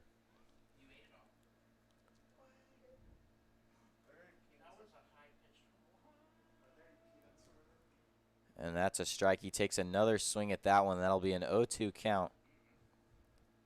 And O'Malley gets another 0-2 lead to Butler, hoping to get possibly his 9th strikeout on the bottom of the 5th. Well, that pitch is a little bit out there, so that'll be a 1-2 count. First ball for O'Malley. 1 ball, 2 strikes with 1 out in the bottom of the 5th. In the 13 batters that 14 batters that O'Malley has faced, he has thrown 11 first pitch strikes. And that is another strikeout for O'Malley. He has his 9th strikeout in the bottom of the 5th inning as Butler takes the walk of shame back to the dugout as he takes a big swing at that one. So now we'll see our next batter face off the wrath of O'Malley, who has had himself quite the day. He's absolutely dialed in with 9 strikeouts. Yeah, I mean, he is just dialed. Make that 12 first pitch strikes now. He has faced 15 batters, 12 first pitch strikes. That is absolutely unreal. That is 80% of the batters he has faced, he has thrown a first pitch strike. I will say this is definitely the best performance of any pitcher I've seen so far in my work here this summer at the Cornbelt League. I would agree. He has been locked in. I would not have to disagree with you. I would 100% agree that he has been the most dialed-in pitcher from his fastball to his curveball to his changeup that we have ever seen so far, at least on our broadcasts. And another strikeout for O'Malley, his 10th strikeout of the night in the bottom of the 5th inning. What a performance from O'Malley. He makes it seem so easy with such a little effort. We will close out this 5th inning, and we will see you at the top of the 6th inning shortly, where we will see the Cropdusters take their at-bat. This is the Cornbelt League Networks. Please stay tuned.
we welcome you back to Seymour Smith Park.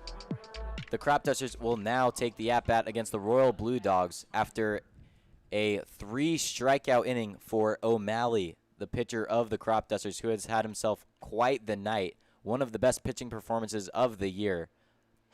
And that ball will be grounded to third, and he will lose it, and he will not be able to make an out there for the Royal Blue Dogs. That's a tough play for Hunter Warner out there in the hot corner. That ball died in the grass. That's an error. That's going to be an E5. That's the first error of the ball game for the Royal Blue Dogs. That's a tough play, though. The ball dies in the grass. It comes off that little lip in the dirt, between the dirt and the grass. And then he can't make a clean transition from the glove to the hand. I mean, that's 100% an error. So that'll be the second error in total of the game.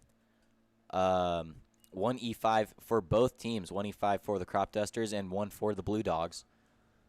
And now we will see the southpaw for the Cropdusters up at bat, number 17, Parker Mooney. And that pitch will be a strike, so now the count will even out to 1-1 for Cardiff Smith, who was put in the last out of the last inning for the Royal Blue Dogs. And we just continue to see both pitchers just pile up the strike zone. Right, we've only seen 4 total hits today and 1 error for both teams. So it's been definitely a battle of the pitchers tonight at J.J. Isaacson. The pitch is up, and that is inside and low. He loses that one, and the man on first will run to second.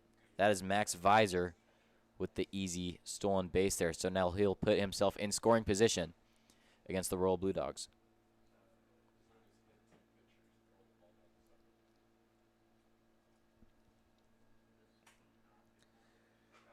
Smells like popcorn up in the press box. I might have to stop and get me a bag somewhere here. That smells pretty good.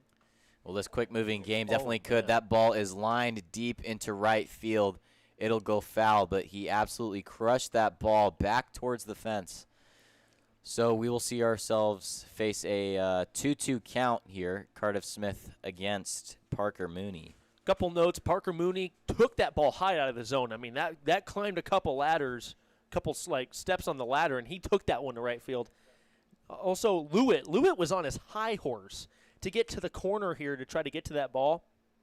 Unsuccessful, but he was flying. He was booking it. I would love to see a speed gun out there timing his 40-yard dash. He was booking it down there. You know, we don't even need a radar for the pitches here. We need one for the runners out in right field. I think that's what we should invest in next with our Cornbelt League finances. I would agree. I think we got to have a radar gun out here, not just for pitchers like you mentioned, for the fielders and base runners as well. So it's a full count here for Mooney, and he swings at that one, but that'll be fouled back behind him. So we'll do it again. Runner stays on second, and Mooney will get another look at this one. I believe this is the first left-handed batter that Cardiff Smith will be facing this is his third batter that he's faced tonight. And he takes a big swing out, and that'll be a strikeout for Smith. So Mooney will walk back to his dugout with his other crop-dusting teammates, and now we will see Noah Strizek take the at-bat. He's hopefully give Max Pfizer some movement here. He's on second, and the Cropdusters are hopeful to increase their one-run lead, which they've had for a very long time in this game, since the second inning. They're hopeful to increase that lead more. I mean, I believe we've seen 16 combined strikeouts between the Cropdusters and Blue Dogs in this game. So I know I've said it a million times, but this is a pitcher's dream. As Cardiff Smith winds up, the pitch is up, and that one is popped deep into center field. He'll put the squeeze on that one, and Pfizer on second will stay right where he is. So it'll be a fly out for Noah Strizek, and we'll see Trevor Erger, who has had a a fly out and a ground out tonight. He's hopeful to make his presence felt. That was just a routine fly ball out there, though, for TJ Silliman. Did a good job of camping underneath that one. Wonder if he wants some s'mores while he was camping underneath that ball. Now, I do believe I am witnessing our first dog of the night back by the bullpen. They're not watching, but the dog is watching, but they're not an actual spectator. And that ball's grounded to second. And routine throw to first. That'll close out the 6th inning here for the top of the 6th inning for the Cropdusters. As we'll wrap things up, we'll get things back to you shortly. We are the Cornbelt League Network. Don't go anywhere.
We are back where the Cropdusters are facing off the Royal Blue Dogs. For a majority of this game, we've seen the same score since the top of the 2nd inning. The Cropdusters with 1 run, the Royal Blue Dogs with 0. So batting for the Royal Blue Dogs is number 5, Dumont, the catcher. From Bennington, Nebraska. He's a Bennington Badger alum. Happy to know that I know this great, fine young man who has had quite the career already so far at Buena Vista University. He has really been, Mount Marty University. He's been doing a lot. He's very accomplished. Great young man, and I'm happy to see what he's been able to do in the Cornbelt League. So Cannon Dumont has his first pitch fouled right.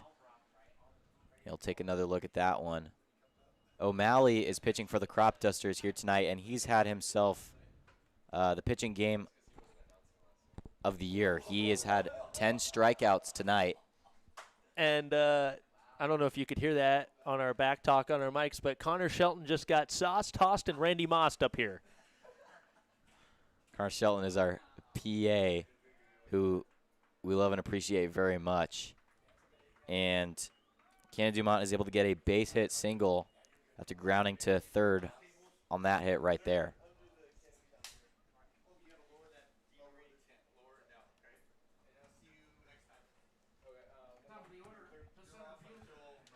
So we'll now see TJ Silliman take the at-bat here for the Royal Blue Dogs, who has hit a single. He's been walked. He's had a little bit of everything, but we've seen him on the bases a lot tonight.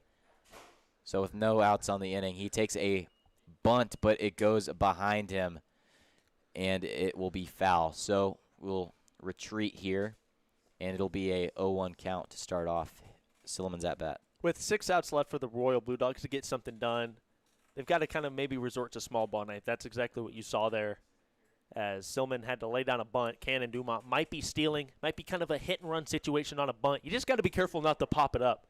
That's the last thing you want to do is pop a bunt up, and Dumont doesn't know about it, and he's on second, and the catcher is throwing down to first to tag you up for a double play. So you got to be very careful. And so Silliman has a little bit of a talk to the third base coach there, maybe about being careful. It'll be a pickoff attempt to first,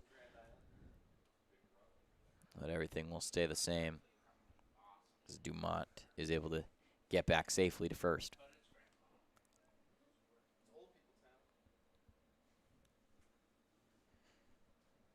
Count is 0-1 for O'Malley, and Silman tries to play a little bit more small ball, goes for a bunt attempt that is going to go under his bat and behind the catcher. So Dumont will steal from first to second, and now he will put himself in scoring position. So that's kind of an interesting play. It's counted a strike, but the ball gets away anyway, so that's a stolen base for Cannon Dumont. But it was also a bunt swinging, or it's technically a strike swinging since it was a bunt, but that's just an interesting play. Now that takes the bunt out of the option bag for Silman, because a bunt foul, it's a strikeout. So you've got to put the ball in play or see if he can work back and draw a walk. All right, so with an 0-2 count, O'Malley is looking to maybe get an 11th strikeout on the night. He's had 10 so far in his 5 innings of pitching. An absolute amazing performance for O'Malley tonight. And if we remember earlier, he almost picked off a kid at second in the first inning. So we'll see if maybe he can work his magic and see if he can get the pick off at second. And another bunt attempt. And he will not make it to first in time. He will be out. However, Dumont will be able to take second to third. So now he is on third. There is 1 out on the inning. That is perfectly executed on an 0-2 count. You know you have to get the ball in play, because you know if you foul it off, you're out. So that's perfectly placed bunt right there from Silman. He put that right in the perfect place. The third baseman had to come up. It forces Dumont to get the easy bag.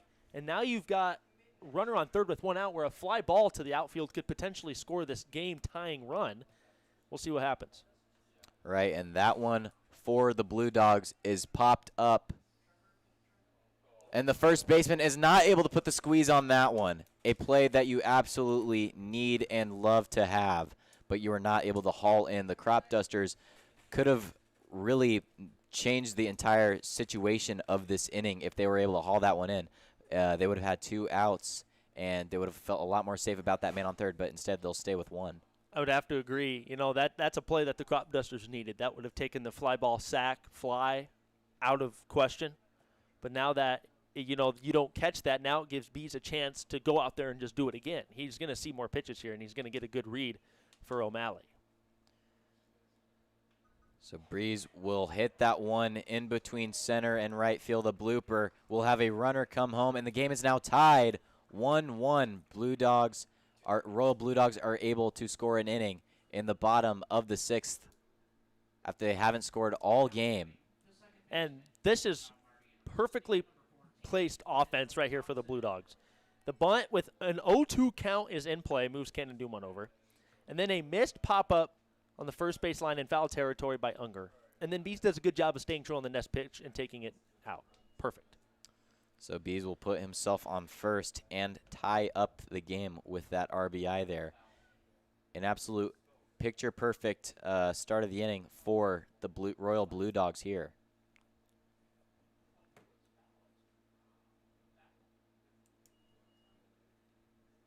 Will Johnson is going to have to be extremely selective here. He knows O'Malley's been loading up the strike zone. You've got to think logically here as a hitter. You know O'Malley's going to load up the strike zone. You know he's going to give you pitches that you can possibly hit. But you just got to wait for your one pitch. The pitch is up from O'Malley. And Will Johnson's going to foul that one behind him.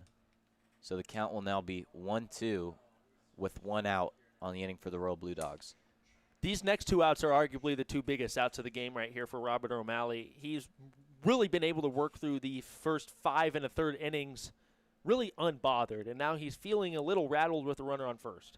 And now the runner from first will run over to second, and the shortstop will haul it in and throw it to first and get an easy out. He will retire Will Johnson. And now with a runner in scoring position once again for the Royal Blue Dogs on second, the Royal Blue Dogs will face 2 outs on the inning. And we're going to see a pitch hitter here. We're going to see Trace Mahacek come into the ball game. This is the first at-bat he's had in this ball game. He's an RBI machine. They usually will bring him in these high situations where he'll come in and he'll get a base knock. That was a good hit and run, however. That took the double play out of question, and we'll see if Trace can play the hero. So Trace will hopefully send home the man on second for the Royal Blue Dogs, if you are a Royal Blue Dogs fan. So that first pitch is a ball for O'Malley, which we haven't really been used to. He's had so many first pitch strikes tonight. Would have to agree, we're not too used to calling the ball Right. for O'Malley. Yeah, O'Malley's pretty much been on the money with everything he's been trying to put together. However, he has given up his first run in this inning, tying up the game. One apiece. Trace from Doane University. Doane University is an NAIA school, but they've always had a very respectable baseball program. We'll see if he can utilize some of that knowledge and that skill set and piece one up. So that pitch is going to be a ball for O'Malley. So the count is now 2-1. I like Trace's approach up there. You don't need to swing the bat until you have to. You got to wait for your pitch. 2-1. He hasn't taken the bat off of his shoulders yet. And O'Malley's, I think he's forcing O'Malley to throw him something that Trace knows he can hit. Right, Trace is showing some great patience at the plate here. And that is going to be another strike for O'Malley. And the count is now even out to 2-2. So 2-2 count, 2 outs at the bottom of the 6th. It's important, a very important at-bat right here, so that the Royal Blue Dogs can hopefully not lead themselves in a bottom of the 9th situation where they have to score. And that pitch is going to get out of the catcher's control. He's going to hit that to third, where he will not be able to tag the runner out. So it'll now be a full count here for Trace with the runner on third.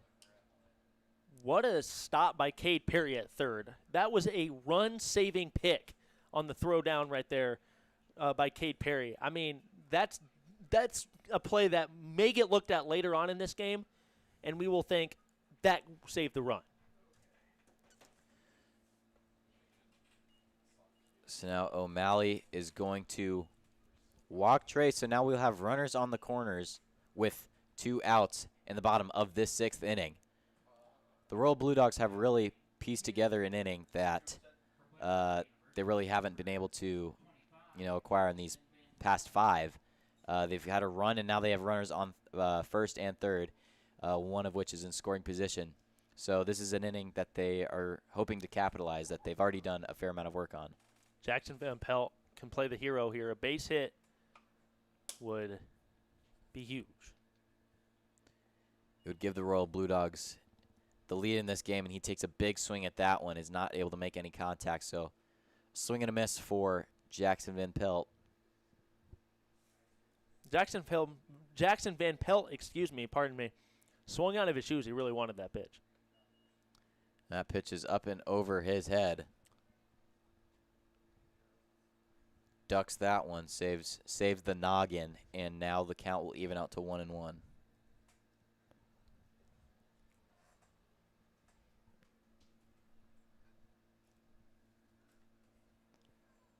So that pitch is a little low, but he makes great contact on it, but it is fouled behind us.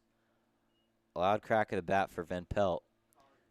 So the count is now 1-2, 2 outs, 1 run for each team, and runners on the corners.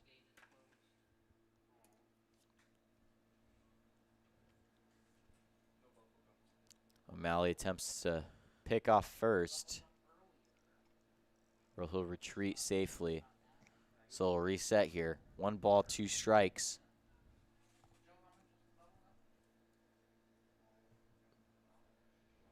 For Van Pelt.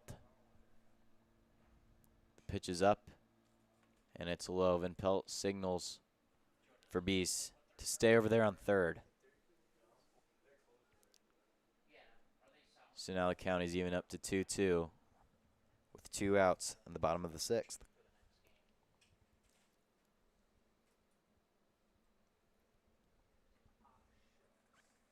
And the pitch is up. Contact is made towards third base, and it is a little bit foul for Van Pelt. So he'll do it again, 2-2. Third base coach over here, Vern Hasty. He's got to make that play. The Right. ball was right in his wheelhouse. He's got to get over here and make that play. Vern. That's right. That's right there, Vern. That's right there. Almost what could have been great athleticism from the third base coach. And then Pelt is going to hit that one. Bloop to left field, and a runner will be brought home. Luke Bees is now home, and that is a run for the Blue Dogs, who now taken the lead in this game 2-1. They hadn't seen a run all night until this inning, where they have now taken the lead against the Cropdusters. So now the Royal Blue Dogs will have a runner on first and on second, and a now comfortable lead, as the Cropdusters have yet to score since the top of the second. And now we'll see a mound visit for O'Malley, who had performed so well tonight, 10 strikeouts, and now hasn't had too great of an inning himself, as he's given up 2 runs and 3 more hits. This is the moment in the game where we stand up. It gets high intensity. I got to stretch out the legs, too. I'm starting to cramp up a little bit in the hamstrings. Oh, the hammies are starting to get a little cramped. But yeah, I mean, I agree. O'Malley's been dominant today up until this point, and the hitting has been clutch. I mean, the hitting has been clutch here for the Blue Dogs. Like you mentioned, they don't score all game. Bottom of the 6th. This is pretty much, you would consider maybe one of their last times, and Jackson Van Pelt comes up huge and gives them the go-ahead run. And that pitch is low. And a ball. And I think I'm going to join you in standing up, Ethan. This game is really getting intense. This is the action of baseball that we've wanted to see. It's been a duel of pitchers, but now that it's crunch time, I think we're going to see a lot more action and runs here. And a big swing is taken on that, but no die. So now we will have a even 1-1 count for the Royal Blue Dogs with a runner on first and second. We'll see if Stribling can add some insurance runs. As O'Malley's just got to channel in a couple pitches here. And that'll be another ball and a 2-1 count.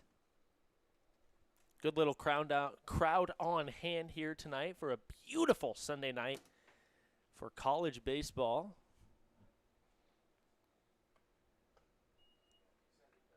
And that pitch will be high. And it'll now be a 3-1 count for O'Malley, something that hadn't been too common in this game. A count that hadn't been too common in this game for O'Malley.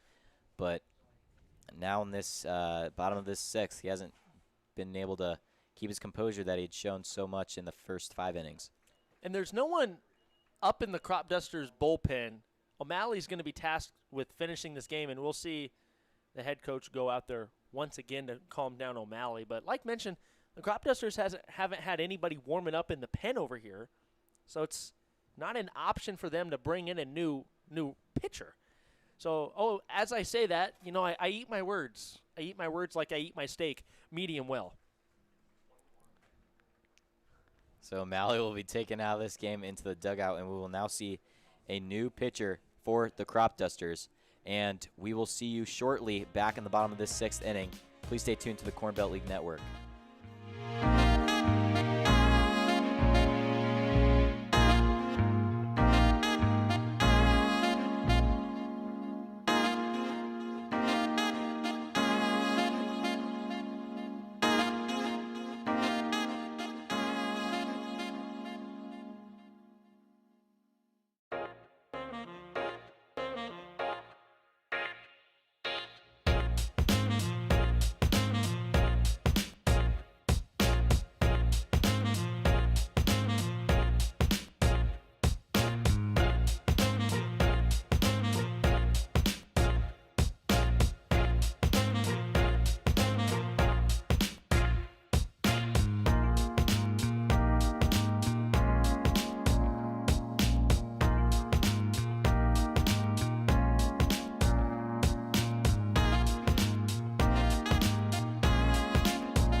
we welcome you back here to J.J. Isaacson Field, where the Royal Blue Dogs now have a lead 2-1 against these Cropdusters. They hadn't scored at all until this inning, but now they have a 1-run lead with the bases fully loaded. Now batting is the designated hitter, Garrett Simpson, who hasn't had too much luck today against the formerly thriving O'Malley, who has recently been subbed out for Max Mosser, who attends Augustana University.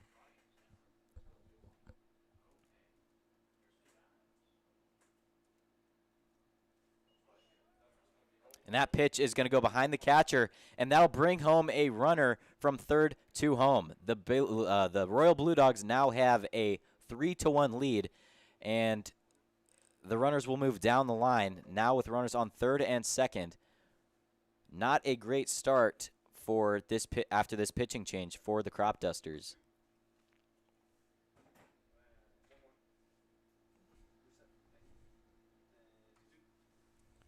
Mazur winds up. Simpson takes a big swing at that one, but no contact. So it'll now be 1 ball, 1 strike, 2 outs in the bottom of this 6th inning for the Blue Dogs. And 3 runs might just be enough for the Blue Dogs in the top of the 7th. We'll see here. That might be enough insurance for the Blue Dogs to put this game away potentially in the top of the 7th. Right. The Cropdusters haven't shown a lot of electricity today. They haven't scored since the top of the 2nd inning, and at that they only scored 1 run. So that pitch is going to get away from Kieser again, and the runners will stay. They'll halt at third and second, unlike they did a little bit earlier and brought home that run.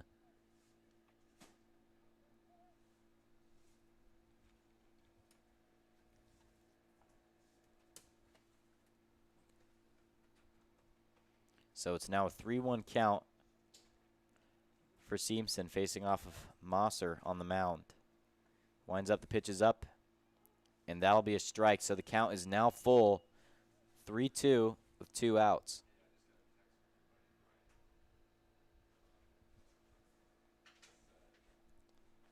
Royal Blue Dogs have a comfortable 2-run lead now in the bottom of the 6th inning towards the end of this game. And that will be a walk, and the Royal Blue Dogs will now see another fully loaded bases situation. The first baseman, Jake Butler, will now take the batter's box, face Mosser for his first time.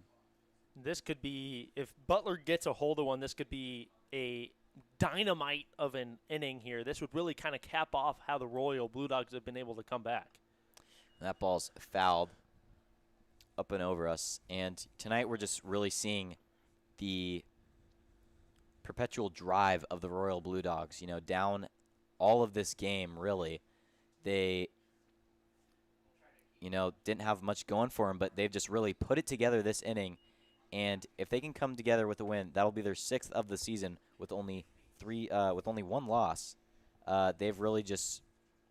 They've really showed a lot of drive and just perpetual throughout this game and throughout this season.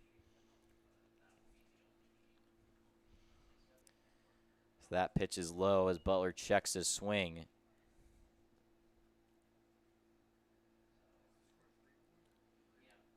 So now the count is 2 balls with 1 strike with 2 outs in the bottom of the 6th inning with bases fully loaded. Update for the College World Series. Florida is up 5-3 on Oral Roberts in the bottom of the 8th with 2 outs.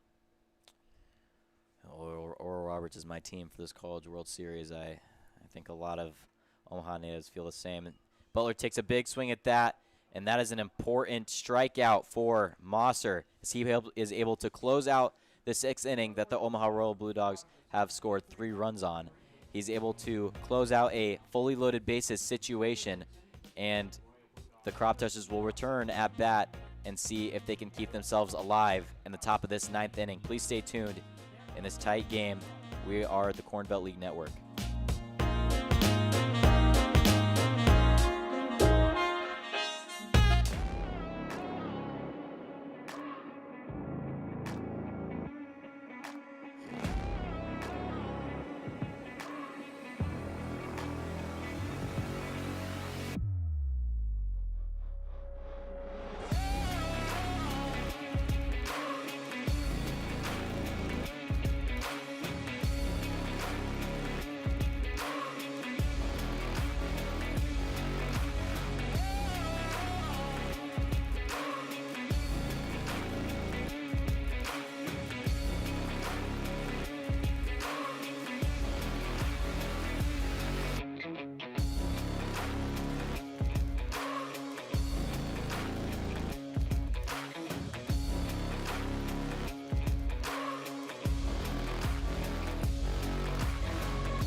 So now pitching for the Omaha Royal Blue Dogs is Johnson.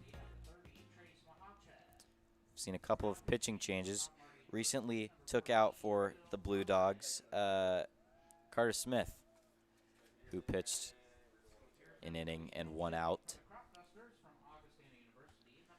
Will Johnson, who just came into the ball game, has posted a 0 ERA in 4 full innings of work. He's faced 16 batters, has struck out 6 of those 16 batters. He has posted a whip that is sub-1, a .75 whip. So he's a pretty good relief pitcher for the Royal Blue Dogs. That ball is fouled up and into the stands. Believes everyone is okay here at J.J. Isaacson. But Johnson has an interesting sidearm pitch that, is not uncommon for a relief pitcher. Sometimes we've got pitchers with a little funky relieving games. I mentioned whip earlier in the at-bat. If you don't know what whip is, it's walks plus hits per innings pitched. So that pitch is outside for Johnson. That's not an uncommon ball for a sidearm pitcher like he is. So the count is now 2-2.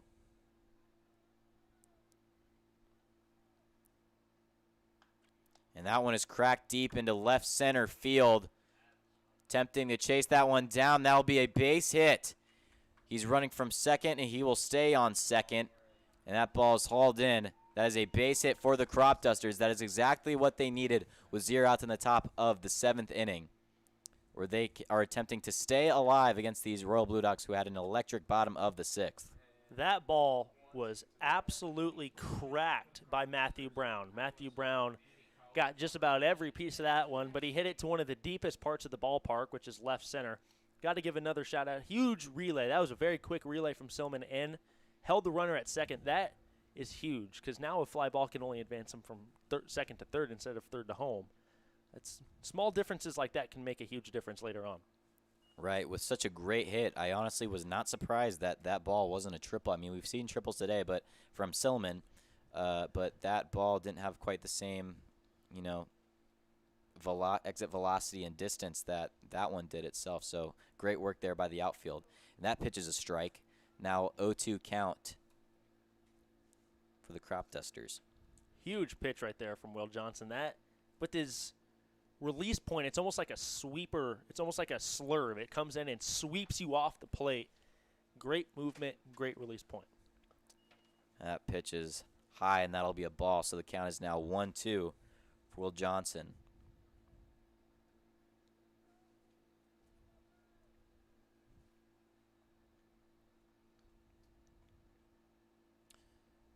The runner on second. The pitch is up and a big swing, but no contact. That will be a strikeout for Will Johnson. And that'll be the first out of the inning for the Royal Blue Dogs, who are hoping to close off this game in the top of the 7th with a 3-1 lead. We're going to see Cody Zrust step up to the plate. He can play a big part here.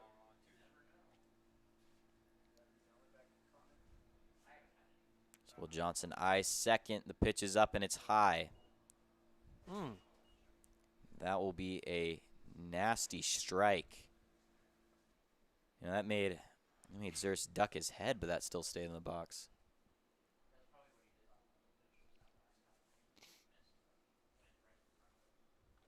And he takes a big swing at that one, but will foul it back, and now it'll be an 0-2 count for Will Johnson. A very important pitch there, as he's hoping to get a second out in his final inning.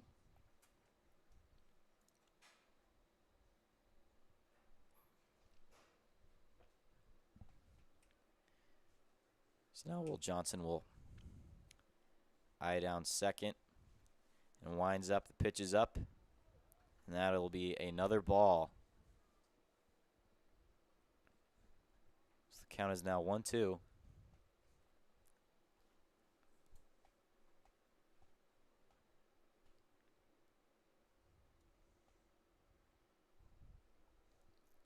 The Pitches up, and that's a big swing. That is a strikeout with now 2 innings. Oh, should be, I believe it's a 2-2 count now.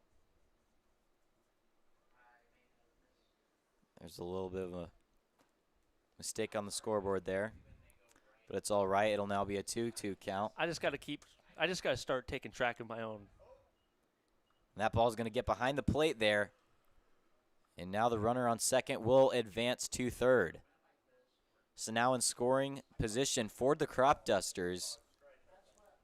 That's a very important stolen base there. So now the count, I believe, is full. Yes.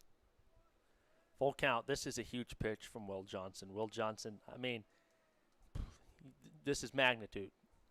And he will walk Zers to first. And now with runners on the corners, the Cropdusters have put themselves in a pretty hopeful position to tie up this game.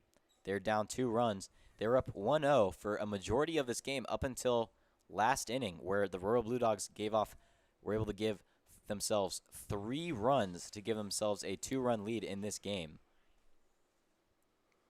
Could we be seeing the reverse here from the Cropdusters? They get 3 runs? We'll never know. Baseball's so unpredictable.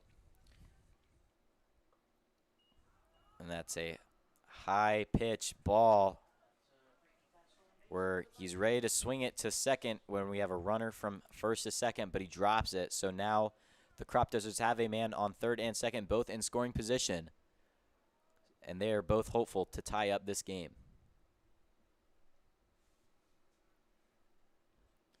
Pitches up, and he swings that one, grounds it to the short, who swings it to first. A runner will be brought home.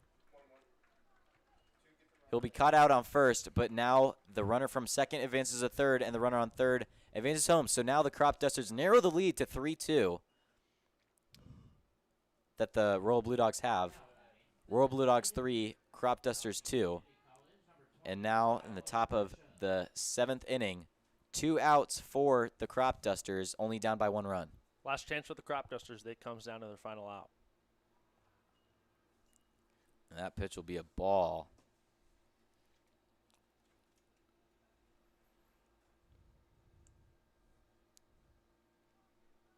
So now the count is 1-0 with 2 outs. Big swing at that one. No contact. The count is now even out to 1-1. This is the type of game where you get your adrenaline pumping in the box, on the mound, on base. This is the game where your blood starts jumping, starts fusing up. Even up here in the press box. We're all on our feet up here. We're all on our feet. We're all on our feet. Everyone here at J.J. Isaacson is absolutely tuned in. Hope that you're tuned in at home. The adrenaline's running through you too. We're supplying the energy. Supplying the energy. The count is 2-1. Another big swing at that. And now the count is 2-2 for the Cropdusters. Absolute last chance here in the top of the 7th. They're down by 1 run with 2 outs in the inning. So it all comes down to right here for the Cropdusters. Will Johnson has got to go back to what he does best and throw the heat. The heat is thrown, and that ball is popped high up into the air over to third base, and he puts the squeeze on that one, and that is the ball game. The Omaha Royal Blue Dogs are able to come away with the win against the Cropdusters in an electric 6th inning. The Cropdusters give a valiant effort at the top of the 7th, and they give only off 1 run with runners in scoring position. They're not able to pull off the win. So it will be the Omaha Royal Blue Dogs, who still, this deep into the season, only have 1 loss. They have 6 wins, 1 loss on the season. The Cropdusters are now 3-3, absolutely even, as the Blue Dogs shake each other's hands amongst themselves and congratulate themselves on a great win tonight. Yeah, what a win. We saw great pitching. Can't disrupt the fact that Robert O'Malley had a great mounting overall out on the mound, despite the 2 or 3 runs that he did give up in that bottom half of the 6th. He still went out there, gave 5 1/3 innings of really dominant ball, 10 strikeouts. I mean, Cripes, it took him till the 6th inning to really kind of let loose and kind of lay back off a little bit, but that's combined 3 hit, run shutout for the Blue Dogs, and it's exactly what the Blue Dogs need. Coming into the season, me personally, I didn't think the Blue Dogs were going to be the best team in the CBL, but they've really kind of pieced things up. Great pitching, great hitting, great fielding. They've been able to combine everything together, and they look really good. Right. This game, I think, is a good – it pieces together how the season has gone. You know, it's not gone exactly how we expected. A lot of comebacks and a lot of great baseball here. This is the Cornbelt League Network, and we'll see you shortly.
Welcome you back here to J.J. Isaacson Field. Post-game, the Omaha Royal Blue Dogs are able to piece together a 3-2 win to the Cropdusters.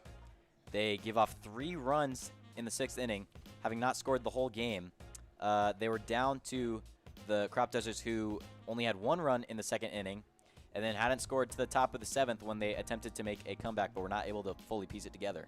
Yeah, it was a really good game. We saw great pitching. We saw the leather being flashed a couple times, but really, like I just mentioned, it was the pitching staff for both teams. Both teams combined through 18 strikeouts in this game, and it was the Royal Blue Dogs offense in the bottom of the 6th that really did seal the deal, however.